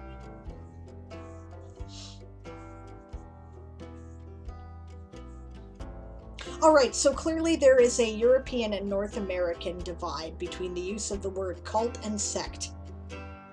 And they have exactly opposite connotations depending on what side of the Atlantic you're on. Alright, we now know that. Thank you for the help, Loria. That makes sense.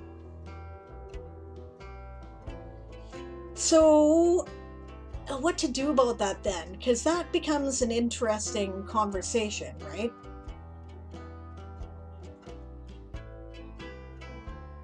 You could use church and avoid it negative connotations entirely, regardless of which side of the Atlantic you're on. That's something that could be done. I mean, like I said, it's obviously their state religion. It's clearly an organized function. They use it to justify their caste system and hierarchy. So, church doesn't seem inappropriate. Yeah, there are a lot of superiority issues. Legit. Cayetane says, I'm currently writing about a syncretic religion of the humans in the Volga River region. That's cool. I'd love to know more about that. I like syncretic religions. I think they're cool. Author Goddess says, it would be interesting to see if the usage, while perhaps intended to show superiority, are now read more neutrally by consumers. That makes sense. I use church in the native the native religion there too. No reason why they couldn't be both churches, Let's see.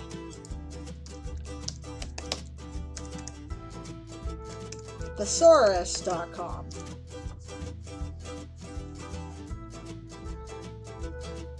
Let's try religion.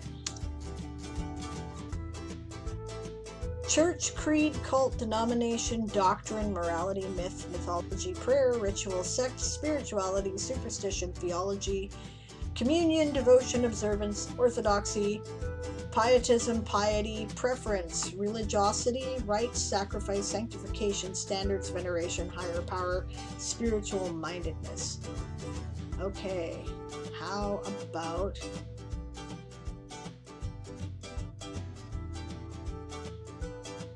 I'm not saying don't use it, right?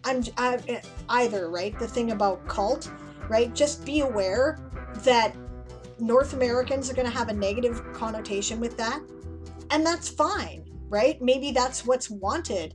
The local beneficians are not going to be too impressed with these guys, right?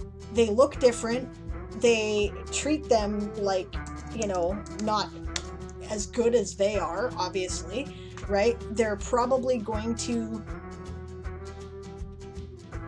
just not, they're probably not going to like them, so maybe they do want to have a negative connotation, and that's okay. There's nothing wrong with that. I was just saying be aware. The faith of the Great Snake, whatever, right? That's another option. Faith is here.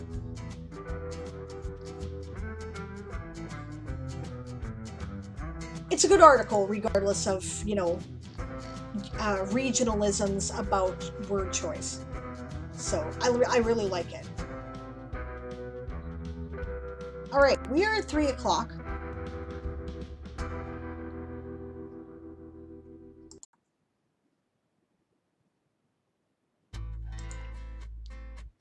Where are we at here in the sprint? Okay.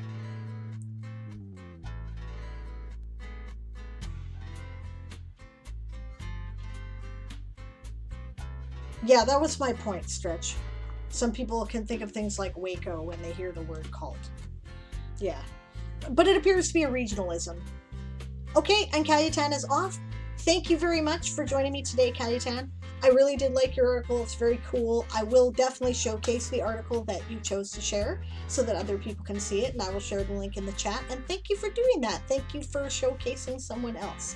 I think that is a really lovely thing for people to do, and I really appreciate it. And I like it a lot because then I get to see articles from people that I don't normally get to see, and that's awesome. So, okay, I'm going to spend... Yeah, I think of Waco when I drive past Waco, Nebraska. Alright.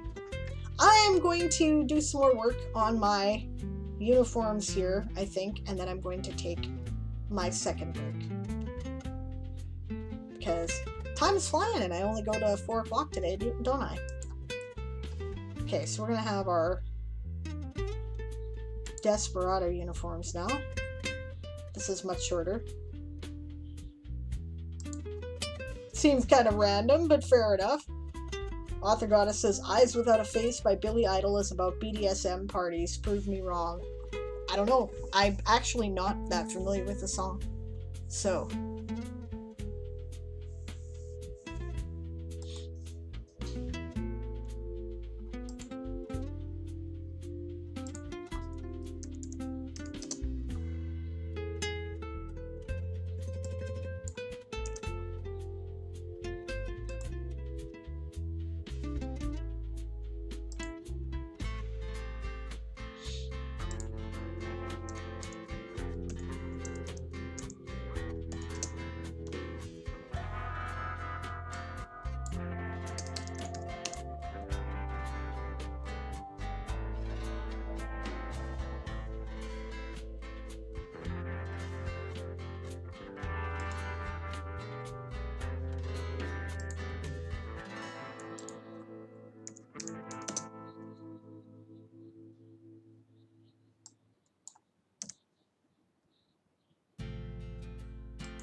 Stretch says, hey, Alice Cooper is about BDSM. A lot of it, yeah.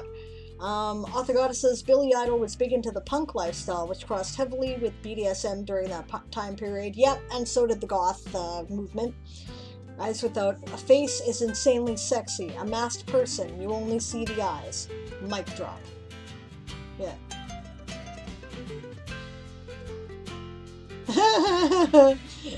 Daz is like, crap, Sable's boot picks got the Nancy Sinatra song stuck in my head. These boots were made for walking, and that's just what they'll do. And one of these days, these boots are gonna walk all over you. Yeah.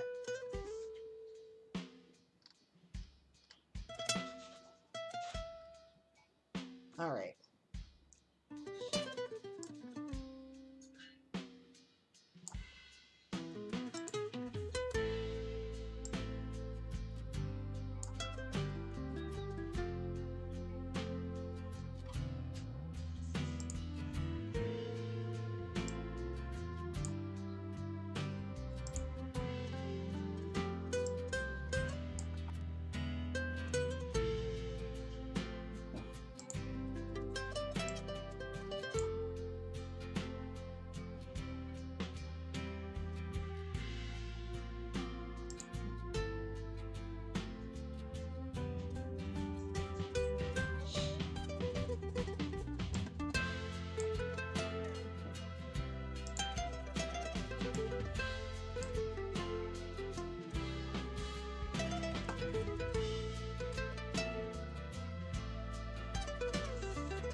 That was totally a Dom song, yeah. We know where Author Goddess's mind is today. Yeah. So, bank robber then? Stretch says to Author Goddess. Masked person, you only see the eyes. Yeah. This is totally a Dom song, for sure. Yes, dang it, says Stretch, or says Daz in response to my song. See, more boots! Author Goddess says, musical history is full of insane bits of kink. Listen to Baby Girl's Disney song channel. Yeah, you know, actually,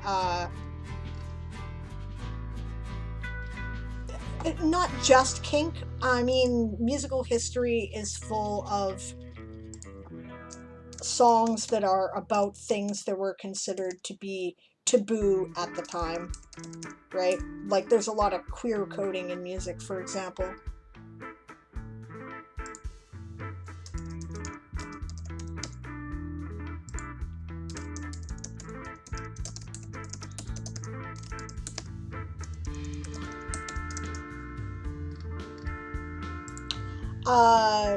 Right. What days are Conduit? Yeah, that's Friday, Saturday, and Sunday, June 25th, 26th, and 27th.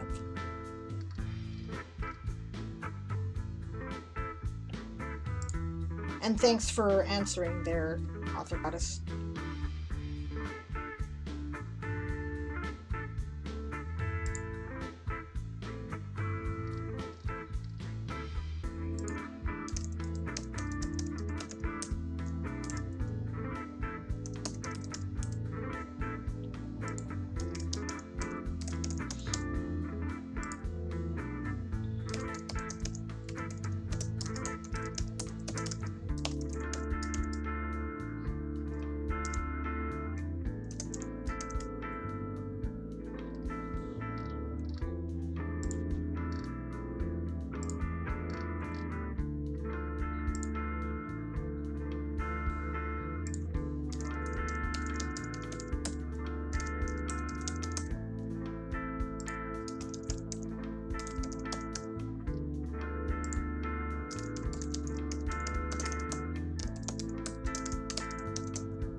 Ooh,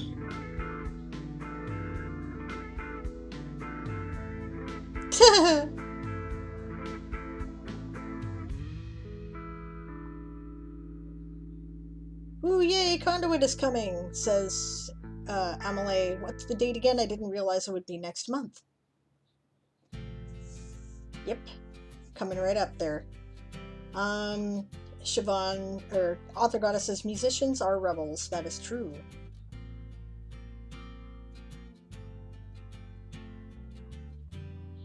June 5th is Cow. Cool. Circle of World Builders.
Des says, I even have my cow badge. Has a cow on it.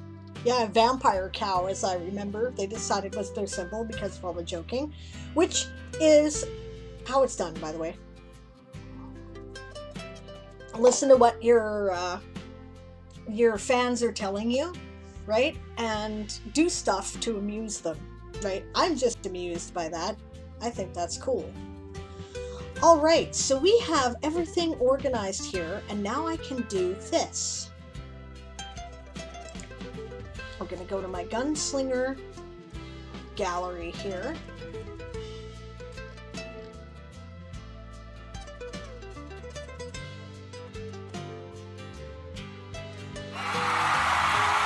Copy, I think that's the copy the carousel tag. That is the sprint. Okay, I'm going to run out for a break again in just a second, but first I'm going to put these galleries in here. We're going to do a carousel of that, and then we're going to go to the Desperado uniforms, and we're going to do a carousel of that, and we're going to put that right underneath. And I don't remember what my allowed boxes look like or whether I liked them, but we're going to try that. Because you can do that, actually. You can put your carousels in allowed boxes. I'll also put them in quote boxes or containers or anything else. I might not. This looked good in my Toy Soldier Saga stuff, but in part that's because I have a gradient for the carousels, like for the allowed box.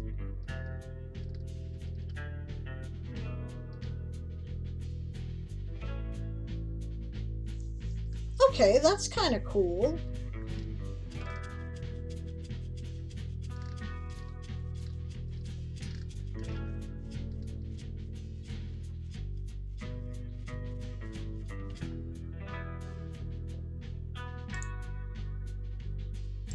Maybe I'll try it without the allowed boxes just to see what that looks like. Which I should have done in the first place, but...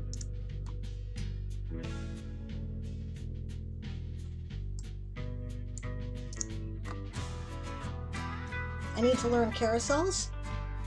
I have just been demonstrating them, actually.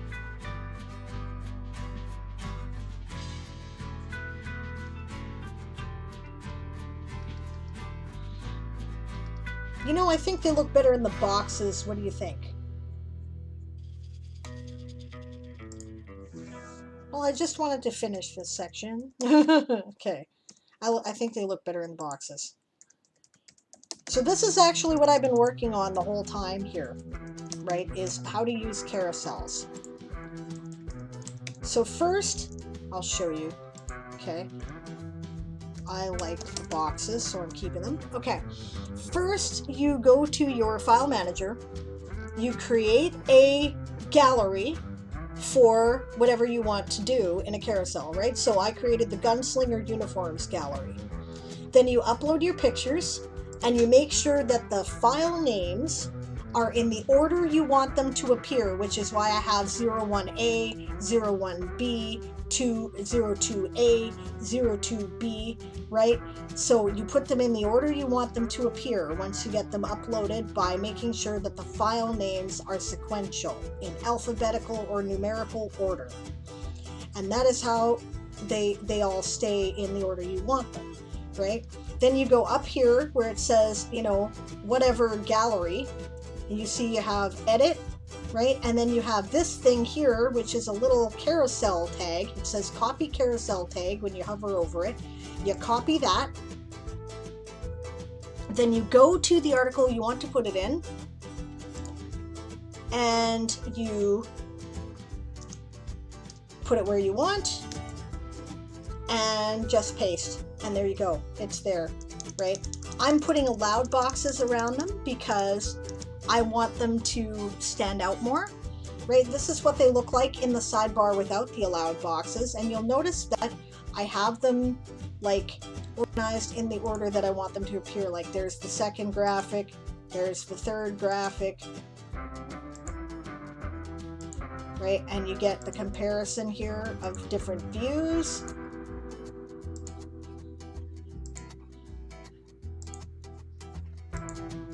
And then it'll start over again, which is handy, right? And, you know, Desperados have much less uniforms because they actually have much less of a hierarchy. Largely because Desperado power depends upon what you can take. And there you go, right? But I'll refresh my page with the allowed boxes around them. They have framing that makes them stand out a bit. Now, because of the light colors, I don't know if, I mean, like, which do you guys like better, right? Which would you prefer? Let me know. Thank you for the hail hydrate there, Moonflower.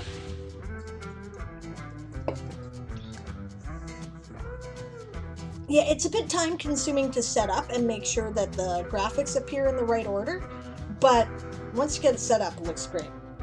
Make sure your images are all roughly the same size vertically if you can, right? I took all these from Hero Forge images. Try a quote box, okay, right? Because I'll compare. I'll do this, right? That looks like a wooden background. That kind of was what I thought too.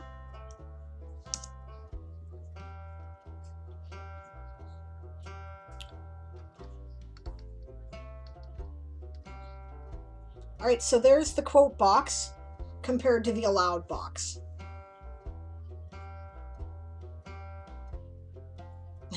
Hi, Barbarossa, I see you're back.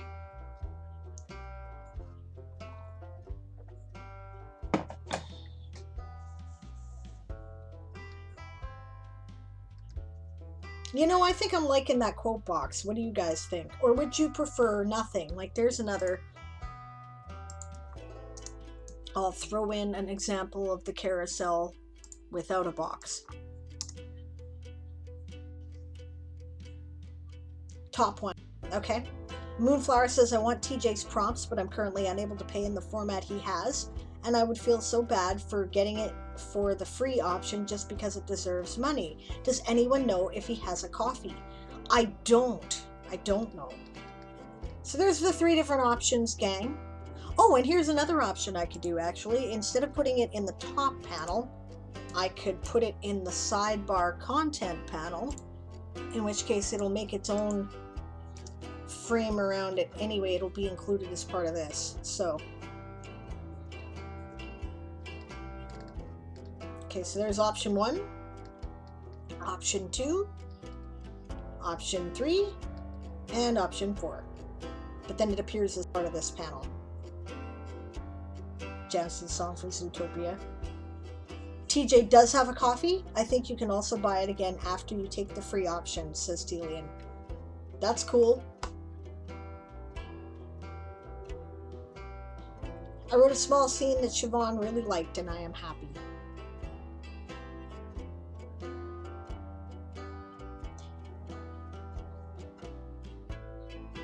Option 1. Okay, we still like option 1 the best. Gotcha. Hello there, Mr. Right Guy. How are you doing today? I'm doing really well. I was just about to go on a break because I just finished this business that I was working on here.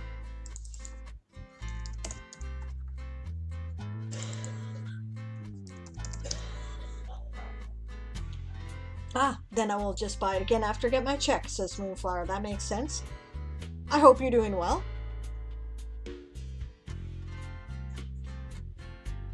Oh, you're liking the difference between 1 and 2 for the Gunslinger versus the Desperado?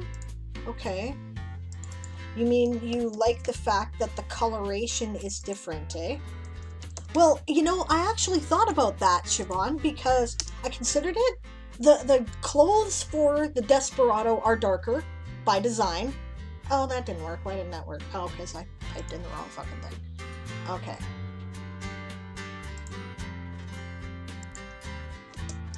I just didn't wait long enough for it to finish. All right. Okay. I thought about that because the Desperados are in darker clothes by design, and the Gunslingers are in lighter clothes by design, so maybe having a dark background for the light colors and a light background for the dark colors makes sense. Doing well, just finishing up work and wanted to pop in. That's great. Well, cool. We're glad to see you. I'm glad you're here. So, Mr. Right Guy, what do you write? Are you, do you do Twitch writing? I've seen you, haven't I? I haven't seen your stream, though, if you stream. I'm sure you must have a stream. Feel free to drop the link if you do. We're always looking for more writing streamers to support. Actually, I like that contrast. I think I'm going to leave that myself. In the meantime, guys, I do have to run out for a bio. I'll be right back. I'll see you guys in a moment.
I am back, but I grabbed another piece of pepperoni, so I'm munching away in the background here.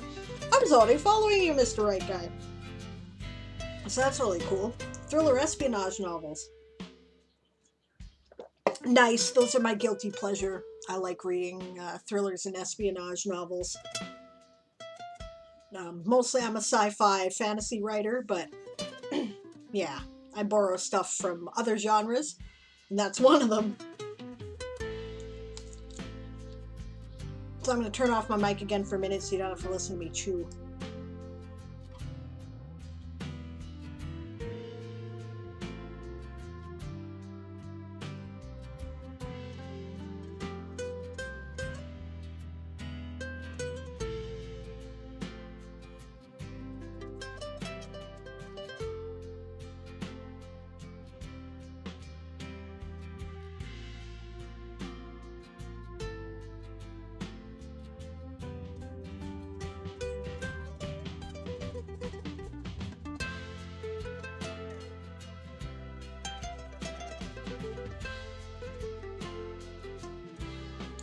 I would say that sounds like you definitely need to eat, Eli. Go get some salami or something.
Alright, I'm back just as the break starts. That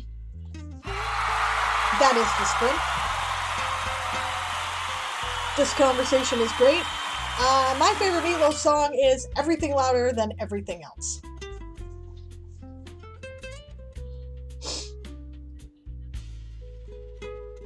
I know every word. Hey, Aegon, good to see you. How are you doing?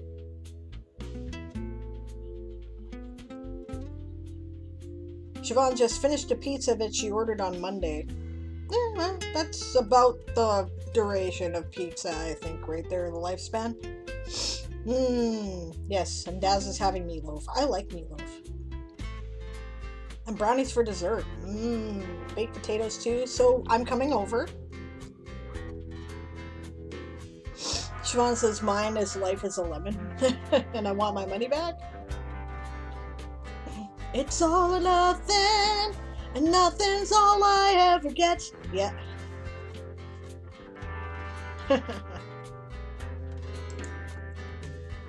So we're gonna do the showcase that Cayetan shared here.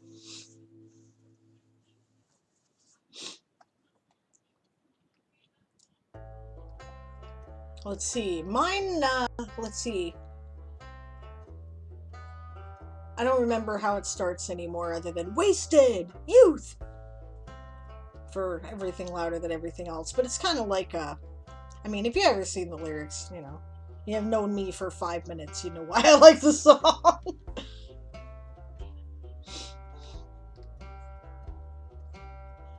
Yeah, you like Life is a Lemon because you are Generation X, and that's the whole generation, honey. That's all we are. Okay. This is from the world of Terraloga, which is a world created by Ad Cheryl, who I wasn't following. 2 out of 3 ain't bad. That's a good tune, too. I like that one. Aaron would probably tell you his favorite is Paradise by the Dashboard Light. Or maybe Bat Out of Hell. I don't know. Okay. So, this is Gunner's Armor. Like all the original art, this is spectacular. Okay. Worn by soldiers of Gunner Legion and officers of the Valonia Empire. Ooh, first ever firearms force. Cool. Gotcha. Independent superpower. Located at the South Estricia, formed after the unification of the Kingdom of Valonia and the Empire of Critus as a result of the War of the Sacked. Okay, I'm not looking all that up right now. Okay. It is a standard Valonian Kryn Legionary's armor with the capability of a musketeer. That is fantastically cool. Alternate history. Love it.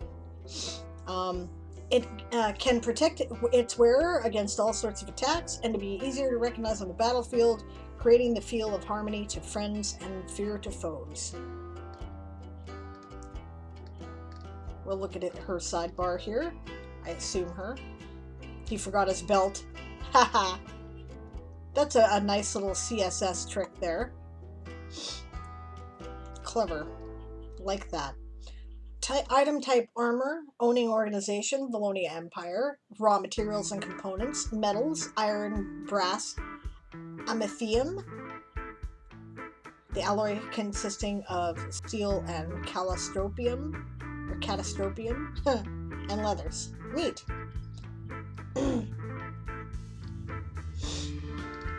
Oh, this is cut off here. That doesn't go any farther. Why? That makes no sense. There we go. I see. Owning armor. Everyone who joins the Valonian army is provided the standard segmental armor. At the end of service, veterans can send it back to the office or spend an amount of sarts to keep the armor as a medal of honor. They may pass it down through their children, who would then become the next soldier like themselves. That's cool. Official currency is called a sart. I should do a currency article. It reminds me. Nice. Okay. That's the get back to work growl for those of you who are sprinting. Okay, see you later, Siobhan. And thanks for joining me for the stream today. Basic appearance. The basic dress is what first makes the uniform so reddish, a red tunic and sandals. Then they have to wear one of two types of armor depending on the situation. Cool, and these look like buttons, spoiler buttons that I can probably... Alright, see you later, Mr. Right Guy. Thanks for hanging out. Always a pleasure to see you. Alright, segmental armor. Haha, we have art and that neat CSS trick again. It is made of iron plates riveted to a heavy leather strap on the inside of the harness so they won't break during a fight. Covering shoulders and ribs, the armor offers very good protection against both slashing and stabbing weapons. It can also deflect some projectiles, such as arrows, but might not quite as well, I would say, but obviously English is not her first language, right, when against bullets. Furthermore, it's designed to be segmented for easier carrying and also to be able to produce in such a large quantity for large armies, making it much cheaper compared to any other type.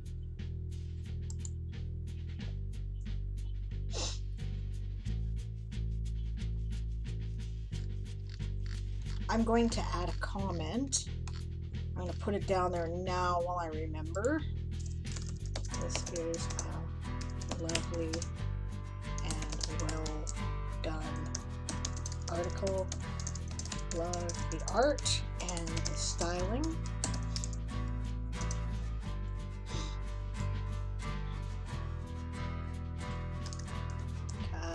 Diane shared your article on my stream today using the showcase someone else option. Just a note about segmented armor. I noticed that you did not mention that one of the reasons segmented armor is made is because it moves with the body far more effectively than plate. It shifts to adapt to our movements.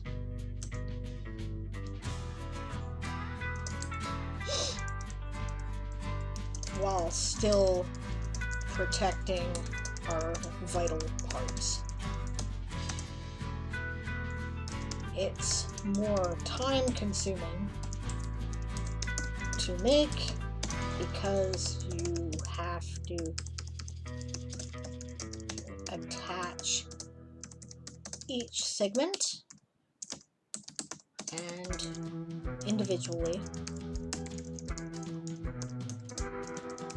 and make sure it lines up correctly. It's also more difficult to maintain because the leather that usually binds the segments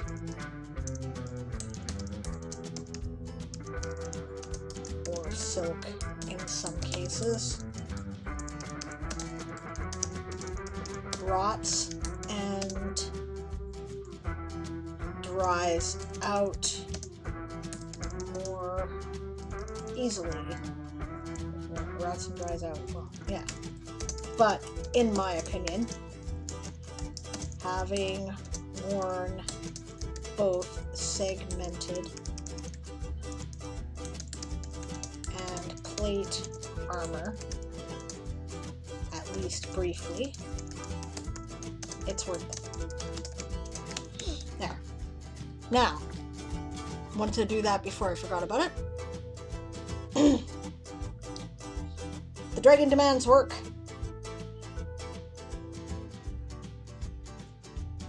Stretch says, yeah, yes, also why some people preferred the Brigandine over the plate due to maneuverability. Makes a big difference, especially, I'll say, the smaller you are, the bigger a difference it probably makes, right? I weigh about 120 pounds, right? When I put a bunch of armor on, right, okay, first of all, it weighs not that much different depending on size. Like the size of the armor doesn't make as much difference to weight as you might think it does, because you still have to cover all the same bits, right? So, and a helm is really heavy, so I've already got a lot of weight that I've got on there. Secondly, right, my wrists and my, elbows and my shoulder joints are all very small, right? And no matter how thin the steel is that you're working with, right, or bronze, right, you still have to bend it in such a way that it shapes around the bits and pieces, right? So if you got one big piece, it's difficult when you have a little shoulder like mine to bend it in such a way that you can make an effective epaulette, right? It's hard, right? But if you segment it, it's much easier because there's more room for natural variation, right? So yeah, segmented armor is great. I like it a lot. Okay, let's look at the mail armor. Yep, simple mail shirt with some plating. Yeah. Oh, those aren't plating, those are also mail, which provide extra shoulder protection. I'm not really sure what the point of that would be. Alright, well, I'll find out. The mail armor is made of metal rings hooked together into a single piece of cloth. Oh, okay, it's hooked into the cloth. That's interesting. I wonder why you would do that.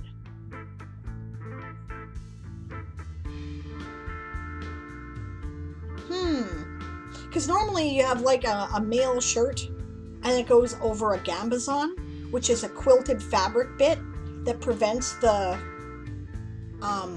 rings from digging into you. This is more like ring mail that I'm familiar with, maybe. I don't know, but it's interesting. Anyway, the mail armor is made of metal rings hooked all together into a single piece of cloth that can cover shoulders, chest, and part of the lower body. Unlike segmental armor, it has poor projectile protection. Any bullet or arrow, if narrow enough, could easily be penetrating. An additional cloth could solve this problem as a whole.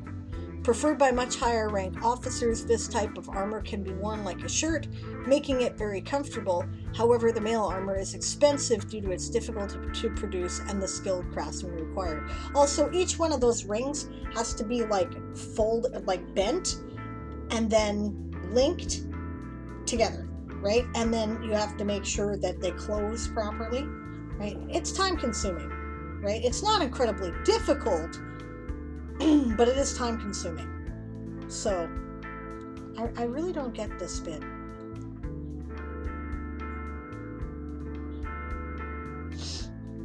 Gambazon would also help against blunt weapons, as the concussive force will still go through chain. Legit, actually. Yeah. Having been hit by rattan while wearing chainmail, I can tell you personally that is so.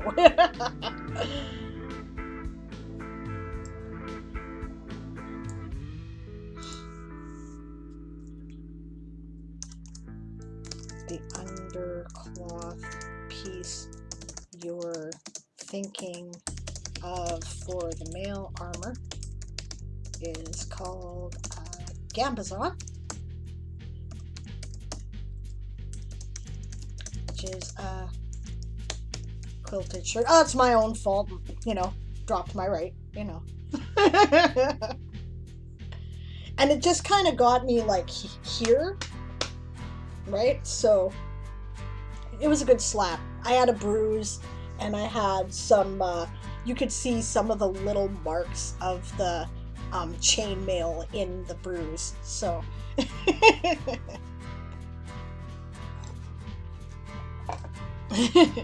okay, nothing serious. Wouldn't be the first time I got bruised fighting in armor. Yeah, that's the other thing I should talk about. Segmented armor also prevents armor bite, where armor rubs in odd places, you can get bruises that look like you've been smacked with something, right? But because the segmented armor shifts with you, you don't get that.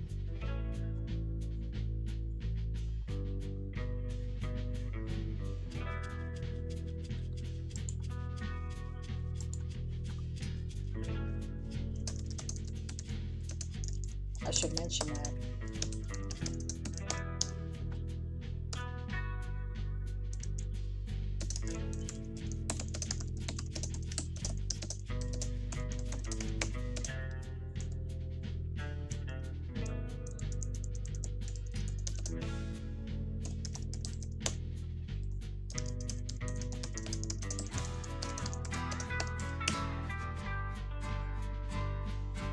Yeah, that's right. Gambazon is basically early Kevlar. Absolutely.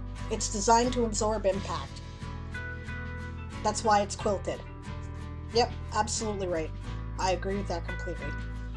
The undercloth piece you're thinking of for male armor is called Gambazon, which is a quilted shirt worn underneath male. It's highly... I mean, do you know of armor that does that stretch that's designed so that the rings are attached to the cloth? I've never heard of that. But then again, you know, I'm not exactly an expert, and I'm just, you know, remember what I'm used to from the SCA and whatnot, right? So, what the hell do I know? Maybe I don't know.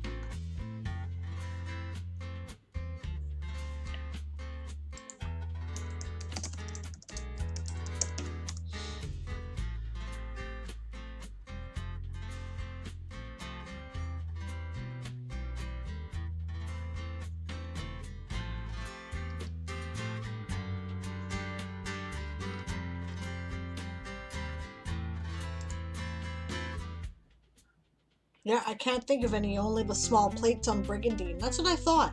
Because you gotta have to attach them with rivets, right? Like, I think they just tear off the shirt, personally. Okay, I'm gonna mention that then.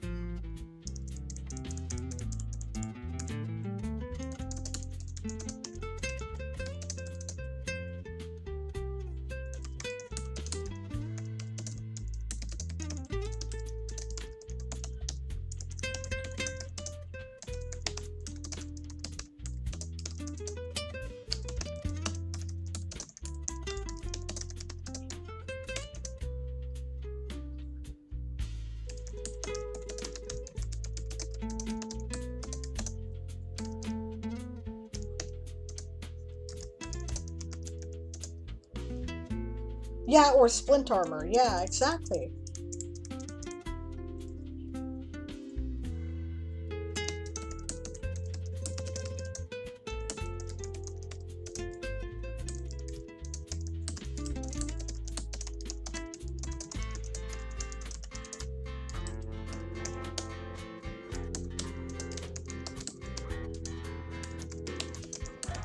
Yes, I do know. Thank you very much, though, Stretch, for pointing that out. Yeah, as you probably know, the myth about studded leather came from the rivets of Brigandine showing over the outer cloth or leather. Exactly, and that is why in my book, in my books in the Toy Soldier Saga, I do not call anything studded leather, I call it Brigandine armor. Hey, Bob, how are you? You've come sort of right at the end of the stream here, but little rings of mail just rip out of the shirt as soon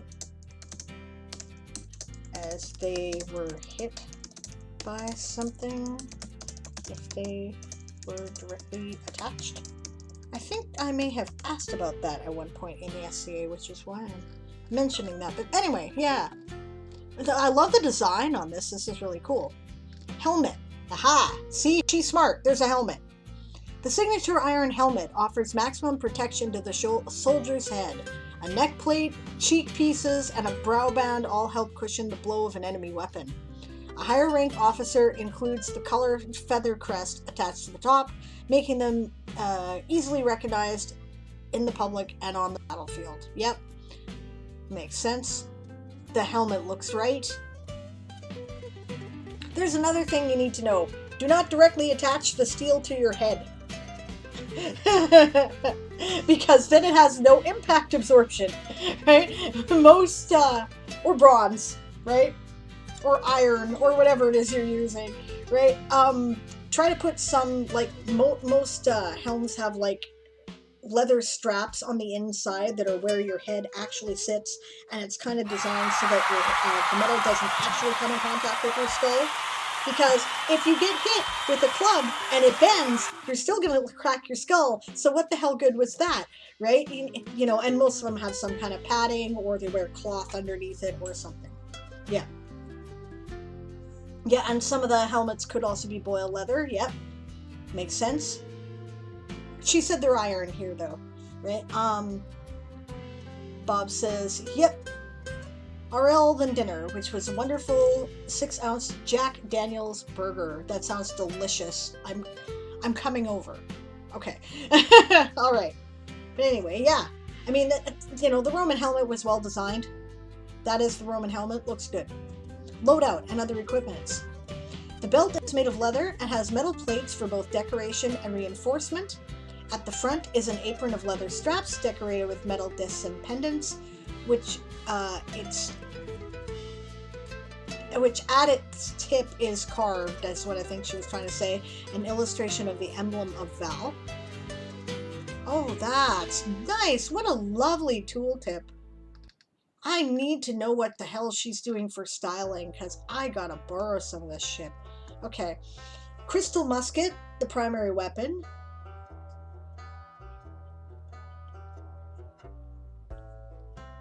Nice.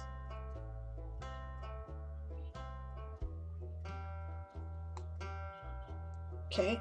Is the primary weapon, hanging on the right side of the shoulder strap, as well as containers of bullets and purple powder. That's probably the gunpowder equivalent. Yes. Okay. And the old-fashioned gladius dagger on the left. However, ordinary gunners can't use scutum to protect their exposed limbs, so the role goes to protector instead. The shield men use to cover gunners in the front line. Okay, so this is something making alloy and mechanical fuel. I don't understand that sentence quite. It's hard when English is not the first language. Coins, clothes, a wax tablet, and other personal belongings are carried in several bags and a net. Those things are mostly kept in the camp, where they might not be able to be taken during or after the engagement. I love that little trick. That's a very neat CSS trick. Manufacturing. The armor is produced by Ferrum Faber, the Guild of Smithing, the semi-civilian owned smith community with some supervisors for regulation. Their system of blueprints distributing makes the job faster while keeping good quality. That's scutum. Oh, it said a scutum. Okay. Okay, thank you there, Stretch. I don't know Roman armor at all. I've done no research on it, right? So, medieval armor I know much better, but yeah. Okay, so thank you for clarifying for me. This idea of the blueprint distributing is really kind of cool. Romans did some amazing technological shit, but because they didn't reproduce it in blueprints usually or scientific method, some of it is very unique, right? Amazing technological achievements, stuff that wasn't echoed until at least Victorian times in many cases, but it had to be reinvented because it was one master craftsman, right, who came up with it. So blueprint distributing is definitely an advance that for, you know, in her alternate history, which is cool, right? By metal sheeting, forging, and assembling separately done by each of the members, the result is top-notch products in no time. All types of armors are stored in arsenals around the country. Armories is really the word she's looking for, but that's fine, with the biggest one at Rondius Fort. The Royal Military Institute is operated. Next to the wall, Sarton, the city's main defense, and the Grand Palace for the Emperor of Valonia. Variations. Everyone who participates in the military of Valonia, regardless of what rank they are, needs a set of armor. It's very important since it can be used for both rank recognition and body protection. And then we have different variations. Enforcer, mail armor, baton, a scutum. It's designed to not cause death to the criminals, but teach them a lesson. If possible, a handful of bullets would be the answer.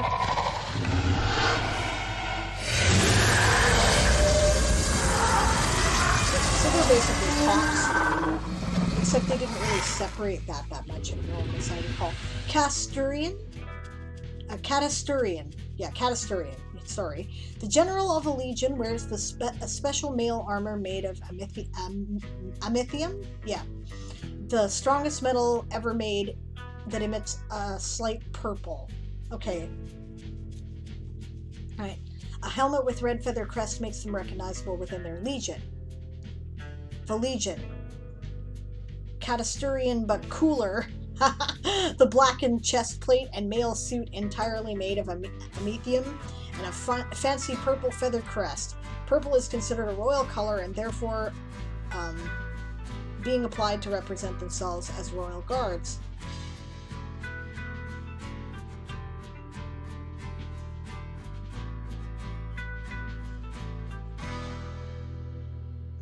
Neat. That is cool. I like this very much. I was glad to have that shared. It was nice of Cayetan to do that, and gives me an opportunity to look at it. I just might follow her world, actually. I think I'm going to. I really like a well thought out alternate history.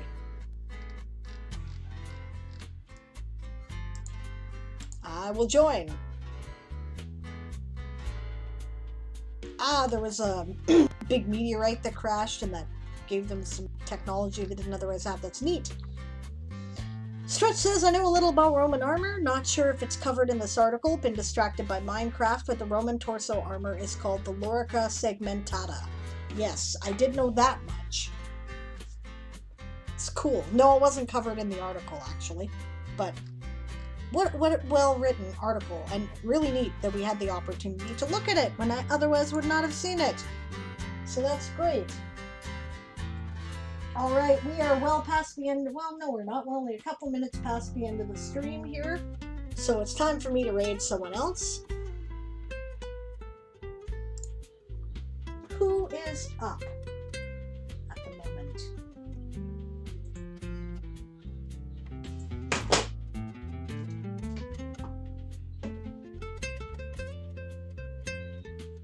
Can I post the link, please? Well, shit. I don't know if I can, because I just closed it. But let's see if that's right. Yes! There's the link.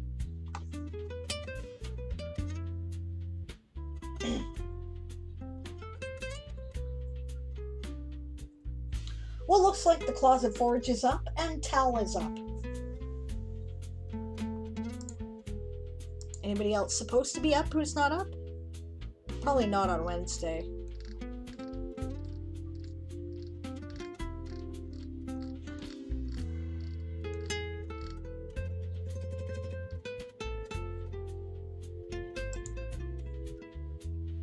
Mars supposed to be up, but isn't, it doesn't look like.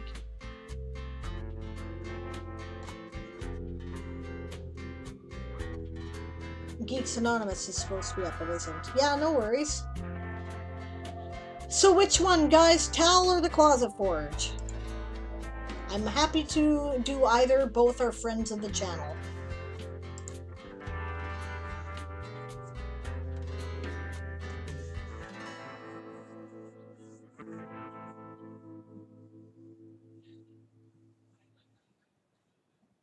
That's right, the raid shout is, prepare to be boarded. Because we are the Sable's privateers. Oh, Eli could go up now if desired. I'm going to start streaming now as of next week. Okay, duly noted, Eli. Next week we will raid you. But it sounds like people are good for going for Tal for right now, so that's what we're going to do. Thank you for offering to go up, though. And I will, remind me next week and we'll jump in. And we'll see you. Because you are also a friend of the channel. So, alright. We're going to go see Element Eds. Thank you very much for joining me today, everyone. It has been a real pleasure hanging out with you as always. Don't forget our raid shout, which is prepare to be boarded because we are the Sable's privateers.